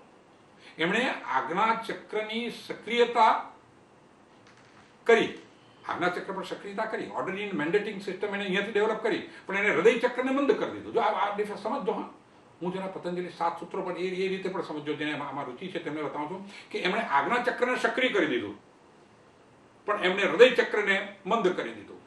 જો રાવણ પાસે ખૂબ વિદ્યા હતી, પણ જ્ઞાનના વિવેકનો અભાવ હતો. વિવેકને કારણે જે સોક્રેટિસ કહેવામાં આવે છે, એ વિવેક બુદ્ધિને કારણે જ એની અંદર રૂપાંતરણ અને ટ્રાન્સફોર્મેશન થયું મિત્રો. વિશ્વના જે મહાનાયકો થયા ઇતિહાસમાં, રાજનીતિની અંદર, પોલિટિકલ મોમેન્ટ, જે બધી ક્રોનોલોજી અને એની કાલગણનામાં જે બી ગણીએ છીએ, તે વિશ્વના મહાન નાયકો, મહાન હસ્તીઓ એ ટ્રાન્સફોર્મ્ડ અથવા રૂપાંતરિત હતી. જો એ ધર્મની ગણો, નોબેલ પ્રાઇઝ વિનર ગણો, અરવિંદોને ગણો, અથવા જે બધાના શિક્ષકોના રૂપમાં હું નામ કહીશ, તે રૂપાંતરિત વ્યક્તિ હતા. એ રૂપાંતરિત ટ્રાન્સફોર્મ પર્સનાલિટીઝ અને વ્યક્તિત્વ હતી. નહીં કે ખૂબ શિક્ષિત થવું જરૂરી છે. તો રામકૃષ્ણ પરમહંસ, તોતાપુરી એમના ગુરુ, એમના શિષ્ય રામકૃષ્ણ પરમહંસ અને એમના શિષ્ય વિવેકાનંદ, જે શિકાગોની અંદર બોલે છે, જે પહેલું પ્રવચન આપે છે. જો અંગ્રેજો જ્યારે બોલે છે લેડીઝ એન્ડ જેન્ટલમેન, એમને માટે કોઈ પણ સભાની અંદર બોલવા માટે સજ્જનો અને સન્નારીઓ, એ કોઈ પણ મહિલાને, ફિમેલને એ નારી સમજૂ તરીકે જુએ છે ને કોઈ પણ પુરુષને મેલ તરીકે જુએ છે, ત્યારે લેડીઝ એન્ડ જેન્ટલમેન બોલે છે. અને વિવેકાનંદે શીખવાગરની અંદર બોલેલું બ્રધર્સ એન્ડ સિસ્ટર્સ, બસ આ ફરક હતો. પૂર્વ અને પશ્ચિમની વચ્ચેનો ભાઈઓ અને બહેનો, આ ફરક હતો. તે એમણે ઈસ્ટ અને વેસ્ટની વચ્ચેનો ફરક ત્યાં શિકાગોમાં બતાવી દીધેલો મિત્રો. તો એટલે લિટરસી, સાક્ષર હોવું એ જરૂરી એટલું મહત્વનું નથી જેટલું ટ્રાન્સફોર્મ્ડ હોવું, રૂપાંતરિત હોવું જરૂરી છે મિત્રો. જો તમને કહું છું શિક્ષિત જ હોવું જરૂરી હશે તો મને આપ વિચારીને સમજીને જવાબ આપજો મિત્રો, અને વિચારજો, આત્મમનન કરજો, મંથન કરજો મિત્રો, કે WTC પર, વર્લ્ડ ટ્રેડ સેન્ટર પર અટેક કરનાર શું અશિક્ષિત લોકો હતા? અમેરિકા જેવા આટલા super power, super intelligent power, NASA જેવી વસ્તુની અંદર ઘૂસીને એ લોકોની અંદર જઈને સાહેબ આ WTCના ટ્વિન ટાવરોને તોડ્યા, તે લોકો અશિક્ષિત હતા? નહીં, ખૂબ શિક્ષિત હતા, પણ એમની અંદર પ્રજ્ઞા નહીં હતી, એમની અંદર વિવેકની ટ્રાન્સફોર્મેશન નહીં હતું. હા, એટલે શિક્ષિત હતા, એ અશિક્ષિત નહીં હતા. એ આ શિક્ષાઓના બનેલા વ્યક્તિઓ હતા. તે WTCને તોડી હતી એમનો મિત્રો. જાપાન પર જ્યારે વિધ્વંસક બોમ્બારો કર્યો જેમણે, આજે હિરોશીમા અને નાગાસાકી, શું એ લોકો અશિક્ષિત હતા? નાજી, ખૂબ શિક્ષિત હતા મિત્રો. અને આ પશ્ચિમની અંદર જે અત્યારે ખૂબ શિક્ષિત લોકો છે, તો પછી પણ સમજી લો સાથે સાથે સૌથી વધુ સ્ટ્રેસ, સૌથી વધુ સ્ટ્રેઇન અને સૌથી વધુ ડિપ્રેશન અને સૌથી વધુ આત્મહત્યા પછી પશ્ચિમના વિશ્વમાં કેમ થાય છે મિત્રો? જો શિક્ષિત શિક્ષા જરૂરી છે હોય અને શિક્ષાથી જ પુનરુત્થાન થતું હોય, એ ટ્રાન્સફોર્મ નહીં હતા, એ ફક્ત શિક્ષિત હતા મિત્રો. જે બલકે હું તો એમ કહીશ કે નિરક્ષર કરતા સાક્ષરો દ્વારા, સાક્ષરો એટલે ભણેલા, લિટરેટ, નિરક્ષરો કરતા સાક્ષરો દ્વારા હિંસા અને ભ્રષ્ટાચાર વધુ થાય છે. એ બિચારો નિરક્ષર હોય છે, તે શું ભ્રષ્ટાચાર કરવાના? એ કરી બી શું? કે એ હંમેશા શાસિત અને દંડિત અને બોન્ડેડ પેદા થયેલા. એ આપણે અહીંયા વિષ્ણુપુરી ને ચાણક્યપુરી છે દિલ્હીમાં, એ ત્યાં જ બધા રહેતા હોય છે શિક્ષિતો, ને ત્યાંથી જ બધું જતું હોય છે. એટલે એ કરવા માટે શિક્ષિત લોકો જ કરી શકે છે. હાવર્ડથી ભણીને આવો, કંઈથી ભણીને આવો, એ શિક્ષિત થયેલા જ લોકો એ કરી શકે છે. એને માટે ટ્રાન્સફોર્મેશન જરૂરી છે, જે નથી એ લોકોની અંદર. નહીં કરવા માટે જરૂરી છે, તે નથી એ લોકોની અંદર મિત્રો. તો નિરક્ષર અને સાક્ષરો કરતા હિંસા અને ભ્રષ્ટાચાર આ સાક્ષરો વધારે કરે છે મિત્રો. ઉદાહરણ આપું તમને, હમણાં 2-4 દિવસ પહેલાનો જરા સમકાલીન અને કન્ટેમ્પરરી એક ઇવેન્ટ આપું. ગુજરાત યુનિવર્સિટી, ગુજરાતની સૌથી મોટી યુનિવર્સિટી, 1,50,000 વિદ્યાર્થીઓ, અને ગુજરાતમાં દારૂબંધી, આ ત્રીજો મુદ્દો. અને ચોથો મુદ્દો કે અહીંના કુલપતિ પાસે દારૂ પીએ છે એ બાબતને લઈને ત્યાંના વિદ્યાર્થીઓ વિવાદ કર્યો. એમનો જવાબ આપ્યો કે મારી પાસે પરમિટ છે, દારૂની પરમિટ છે. મિત્રો આ ઘટના છે, હું જવાબદારીથી બોલી રહ્યો છું. અને જ્યારે કીધું કે હા મારી પાસે પરમિટ તો છે દારૂની, દારૂબંધી વાળાની અંદર કુલપતિ જોજો કઈ જગ્યાએ છે ભારતની અંદર. જોજો આપણે કાં પ્રાચીન ને સુરત બધી વાતો કરીએ છીએ, ને અત્યારની વાત કરું છું, અઠવાડિયે એક સપ્તાહ પહેલાની. અહીંના કુલપતિ સ્ટેટમેન્ટ આપે છે કે મારી પાસે પરમિટ છે. પણ એનાથી વધારે બીજો જવાબ સાંભળવા જેવો છે, હાસ્યાસ્પદ અને ખતરનાક જવાબ કહે કે હું મારી પાસે પરમિટ કરી, પણ એ મારા મિત્રોને પડાવવા માટે રાખી છે. એટલે હું પણ પીવું છું, પેલા સુલેના અમિતાભ બચ્ચન કહે છે ને, કે હું દારૂ પીવું તો છું પણ મારા મિત્રોને પાવવા માટે મેં રાખી છે. આ કુલપતિ, આ શિક્ષા, આ એક કુલપતિની વાત જોજો. અને મેં જો પેલી 15,800 યુનિવર્સિટી કીધી તેમના કુલપતિની વાત જોજો મિત્રો. આ શિક્ષા કાં જઈને અટકી છે? હવે આ શિક્ષાને આપણે શું કહીશું મિત્રો? બનેલી ઘટના છે, અત્યારે બનેલી ઘટના છે, અને સમકાલીન ઘટના છે, અને સાંપ્રત ઘટના છે મિત્રો. તો અને છેલ્લે મિત્રો હું એમ કહું છું કે આ બંધારણના 86મું સંશોધન કરવામાં આવ્યું. અત્યારે એમ કહે છે કે સર્વ શિક્ષા અભિયાન થવું જોઈએ, અને ઓપરેશન બ્લેકબોર્ડ અત્યારે લાવ્યા મિત્રો. પણ હવે તમને કહું છું કે ભારતમાં, હવે આપણે પાછા ભારતમાં આવીએ, તે મેકોલોવાળી વાત તો સમજાવે. હવે ભારતની અંદર આવીએ. ભારતમાં સેન્ટ્રલ સ્કૂલોની સંખ્યા 12,90,000, અને 12,90,000માં શિક્ષકોની વ્યાખ્યા છે. આજે ડૉક્ટર સર્વપલ્લી રાધાકૃષ્ણન સાહેબને આપણે શિક્ષક દિવસ ઉજવીને વ્યક્તિત્વ સ્પર્ધા કરીને બંધ કરી દઈએ છીએ. નહીં મિત્રો, એ સતત ચાલતી પ્રક્રિયા છે. આ દિવસને 365 દિવસ સુધી મનાવવા જેવો દિવસ છે.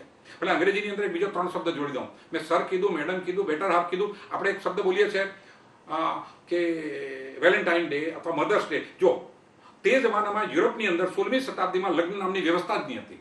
આપણે અહીંયા લગ્ન એ 16 સંસ્કારોની અંદર એક સંસ્કાર ગણવામાં આવતો હતો, ને ત્યાં લગ્ન કરવું અનિવાર્ય નહીં હતું. બલકે આજે પણ સ્ટોકહોમ અને સ્વીડન અને યુરોપની અંદર એક લિવ ઇન રિલેશનશિપ એક શબ્દ છે સાહેબ, જેને આપણા ભારતની અંદર એમ કહે છે કે મૈત્રી કરાર. હા, મૈત્રી કરાર કહેવામાં આવે છે.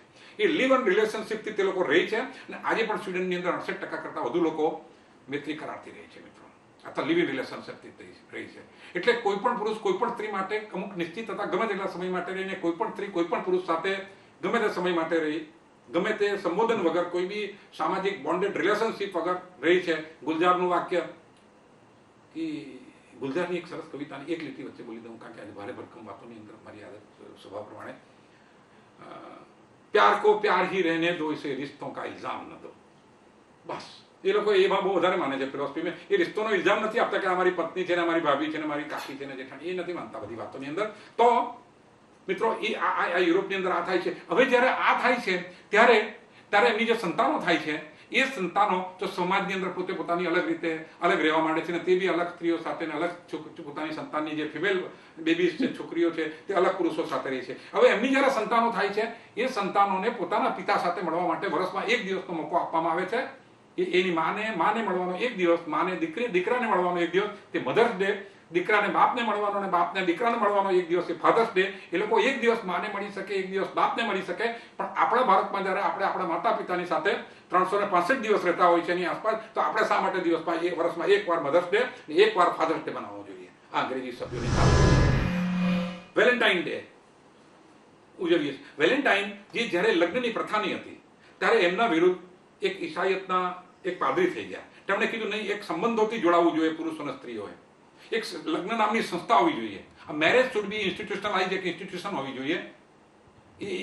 એક સંસ્કાર હોવો જોઈએ, એક બંધન હોવું જોઈએ, એકબીજા પ્રત્યેની લોયાલિટી હોવી જોઈએ. ને ભારતીય દર્શનમાં એને પોલિગેમિયસને એક નૈતિક અપરાધ અને ચારિત્રિક અપરાધ, ઇથિક્સની વિરુદ્ધનો એક અપરાધ કહેવામાં આવ્યો છે. પોલિગેમિયસ, કોઈ પણ જાતની polygamy, for a male side or female side. બહુગામી એટલે બહુ પતિગામી અથવા બહુ પુરુષ ગમન એ. પણ ત્યાં મોનોગેમિયસ એટલે એક પત્ની અથવા એક પુરુષ, તે મોનોગેમિયસ નામની તો કોઈ વસ્તુ જ નહીં હતી, એ ફિલોસફી જ નહીં હતી. કારણ કે સ્ત્રી ફક્ત ભોગ્યાનું જ કારણ હતું, એમને ભણાવવાનું પણ નહીં.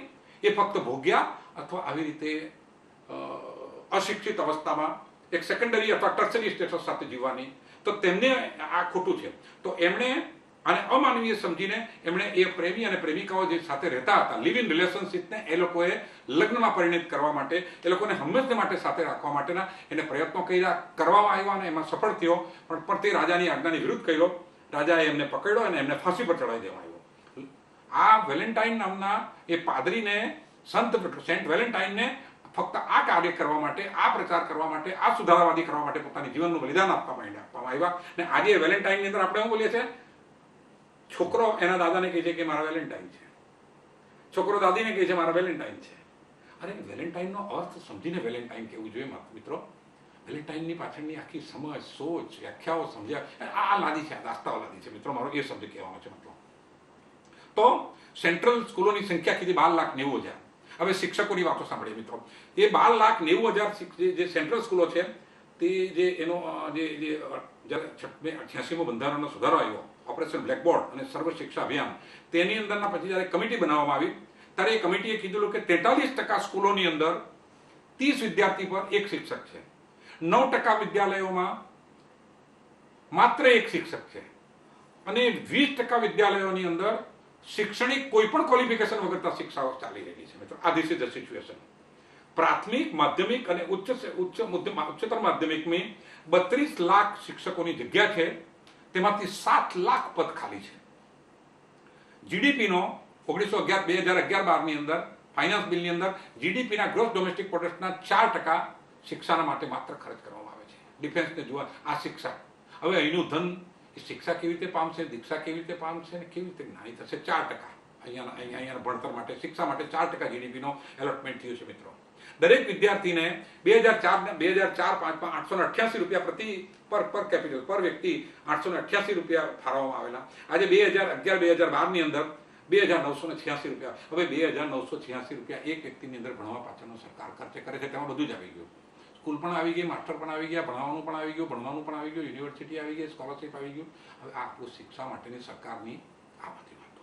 એટલે આ શું મારો કહેવાનો મતલબ એ કે શું આજની સરકાર, આપણી સરકાર, આપણા દ્વારા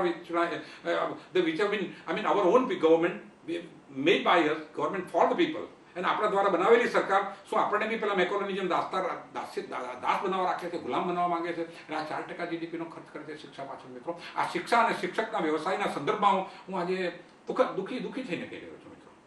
આક્રમક નથી પણ દુઃખી છું. વેદના છે, કરુણા છે મારી સાથે કે ને આજે માસ્ટર શિક્ષકોને બિચારા માસ્ટરો કહેવામાં આવે છે. તૃતીય ચતુર્થ શ્રેણીના કર્મચારીને 28,000 થી 32,000 પગાર અને સારા થયેલા પોસ્ટ ગ્રેજ્યુએટેડ શિક્ષક અને બીએડોની આખી ફોજ લાગી છે, તેમને 12,000 પગાર મિત્રો. કેવી રીતે શિક્ષક અને ઉપાધ્યાયો તમે પેદા કરશો ને કેવી રીતે તેઓ તમને શીખવડાવશે મિત્રો? આપણે આગળ ચાલીએ મિત્રો. 2000 હા, તો ગ્રામીણ વિસ્તારોમાં હવે બીજો એક આપું છું તમને મિત્રો. આટલું હોવા છતાં પણ 4% જીડીપીનો ખર્ચ કર્યા પછી પણ મિત્રો ભારતની અંદર 4,20,00,000 બાળકો જે 6 થી 14 વર્ષના છે તે લોકો સ્કૂલ જતા જ નથી. 16% ગ્રામીણ વિસ્તારોમાં સ્કૂલ જ નથી. પણ છતાં એમ કહે છે 11મી પંચવાર્ષિક યોજના કે 2014 સુધી 12 લાખ શિક્ષકોની ભરતી કરવામાં આવશે અને તેને માટે 2,31,000 કરોડ ફાળવવામાં આવ્યા છે મિત્રો. આવું હવે 2,14,000 સુધી ક્યારે આવશે ને ક્યારે ભરતી થશે? આજે 7 લાખ પદ ખાલી છે, ભગવાન જાણે ને એ લોકોનો હિસાબ જાણે ભાઈ. એ આપણને તો બહુ સમજ નહીં પડે મિત્રો, એ લોકોની ગણતરીઓ. આપણે થોડા જરાક આગળ ચાલીએ મિત્રો.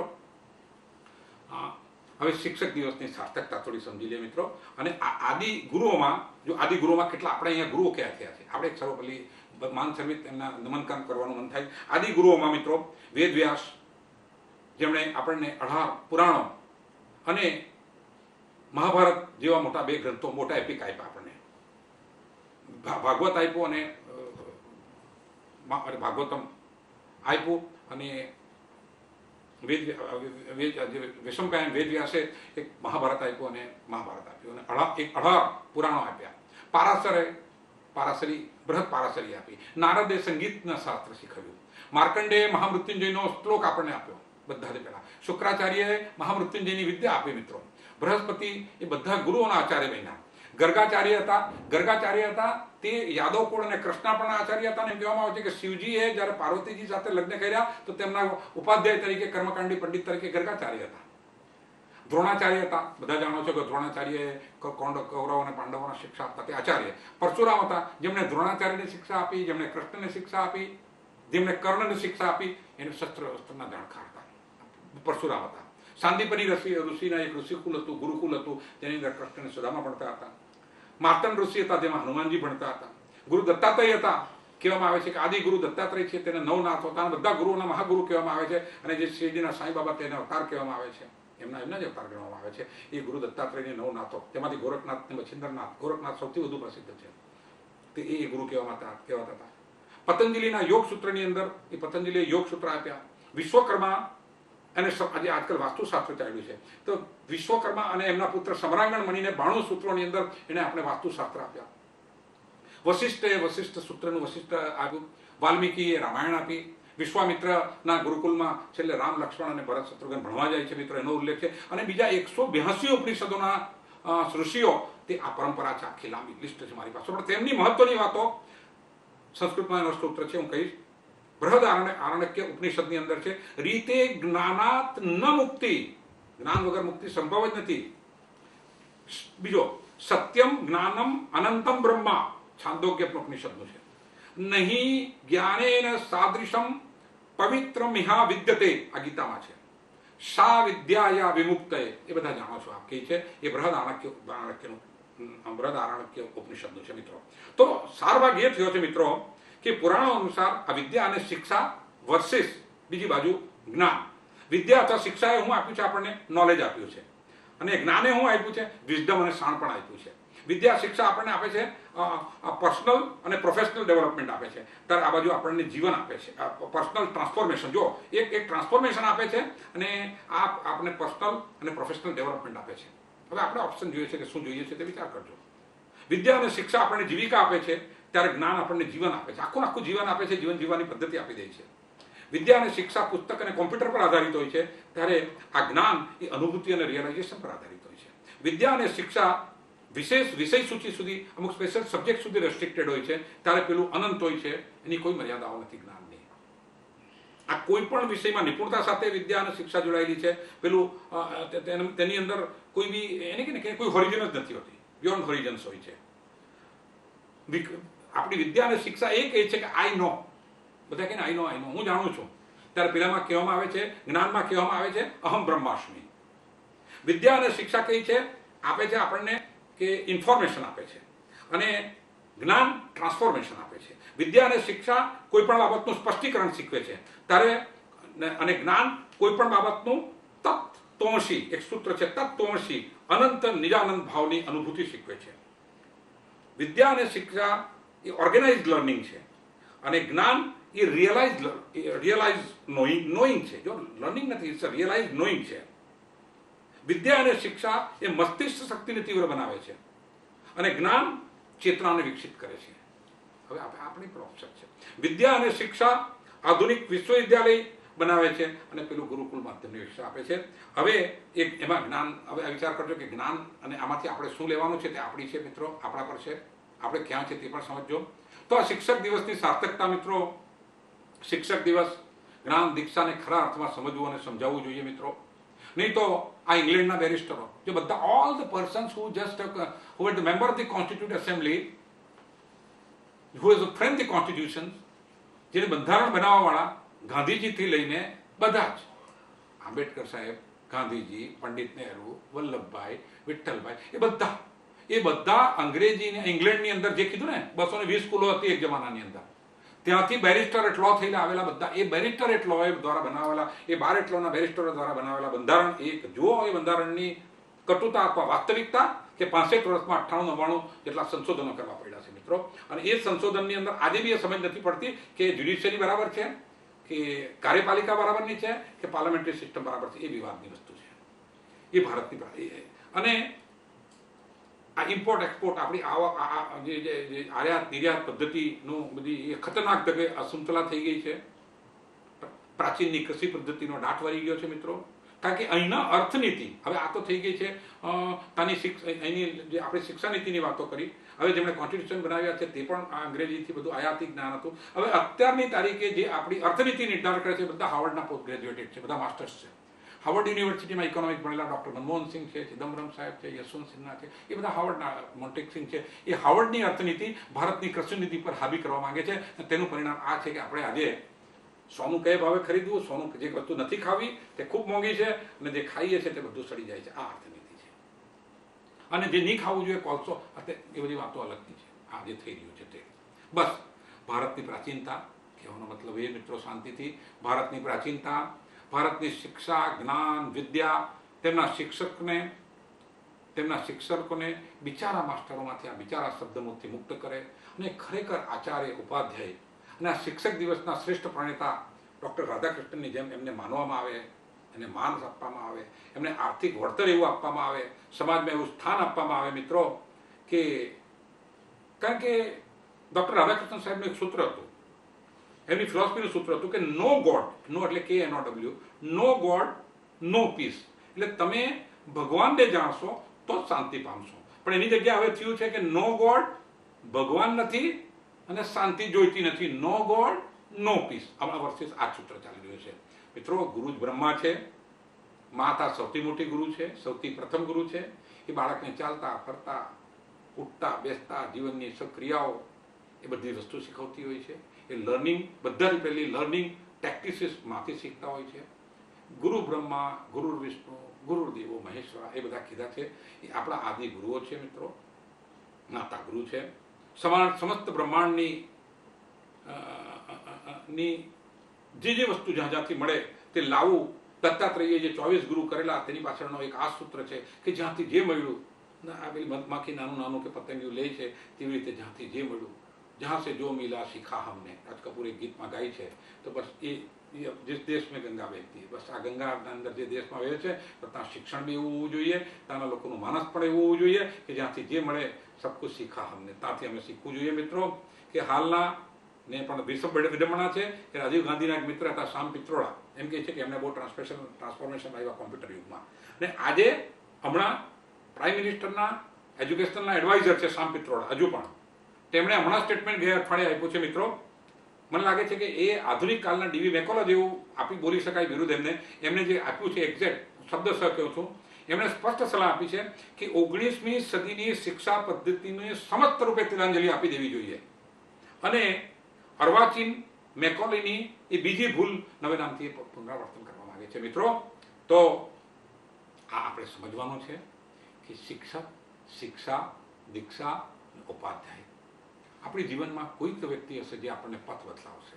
નહીં તો દિશાવિહીન થઈને જે અંતિમ પરિણતિ મળશે મિત્રો, જે અંતિમ ત્રિભેટે જઈને રહીશું ત્યારે ચોક્કસ એ દુર્દશાનું કારણ હશે ને એ દુર્દશાના દુર્દશાની પરિણીતિ અથવા દુર્દશાના જંકશન પર જઈને ઉભા રહીશું ત્યારે વિચાર કરીશું પાછા આપણે કે હમને ક્યાં ખોયા ઓર ક્યાં પાયા. મિત્રો બસ આજના અંક સાથે થોડી હલકી ફુલકી વાતો, વ્યંગાત્મક વાતો, તુલનાત્મક વાતો, જ્ઞાનવર્ધક વાતો સાથે આજના પ્રાસંગિકના આ અંક અલ્પવિરામ મૂકવાની મિત્રો અનુમતિ લઉં છું. આવતા સોમવારે એક નવા વિષય સાથે આજ વક્તા, આજ માધ્યમ આપણે નવે નામથી મળીશું. આપ શ્રોતાઓની સામે ત્યાં સુધી મિત્રો મને અનુમતિ આપજો. નમસ્કાર.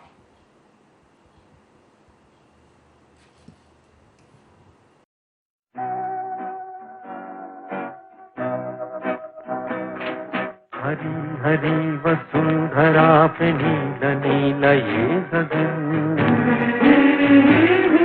जिसपे बादलों की पालकी उड़ा रहा पवन. दिशाएं देखो रंग भरी, दिशाएं देखो रंग भरी, चमक रही उमंग भरी. ये किसने फूल फूल पे, ये किसने फूल फूल पे किया सिंगार है. ये कौन चित्रकार है, ये कौन चित्रकार, ये कौन चित्रकार है. ये कौन चित्रकार है, ये कौन चित्रकार.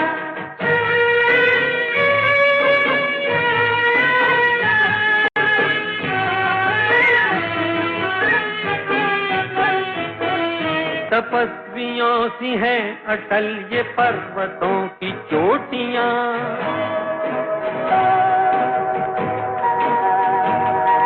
ये सर्प सी घुमेरदार घेरदार घाटियां.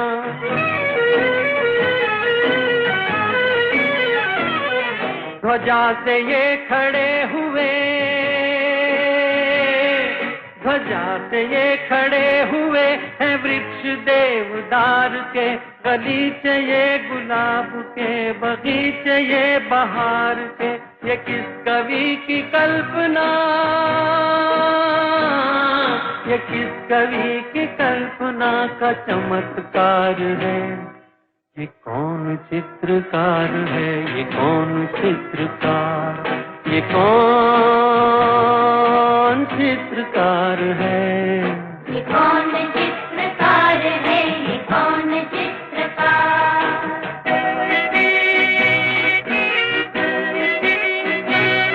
कुदरत की इस पवित्रता को तुम निहार लो.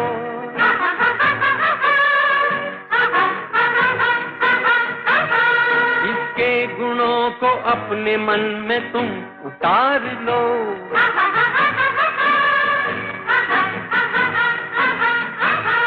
चमका लो आज लालिमा, चमका लो आज लालिमा अपने ललाट की. कण कण से झांकती तुम्हें सभी विराट की.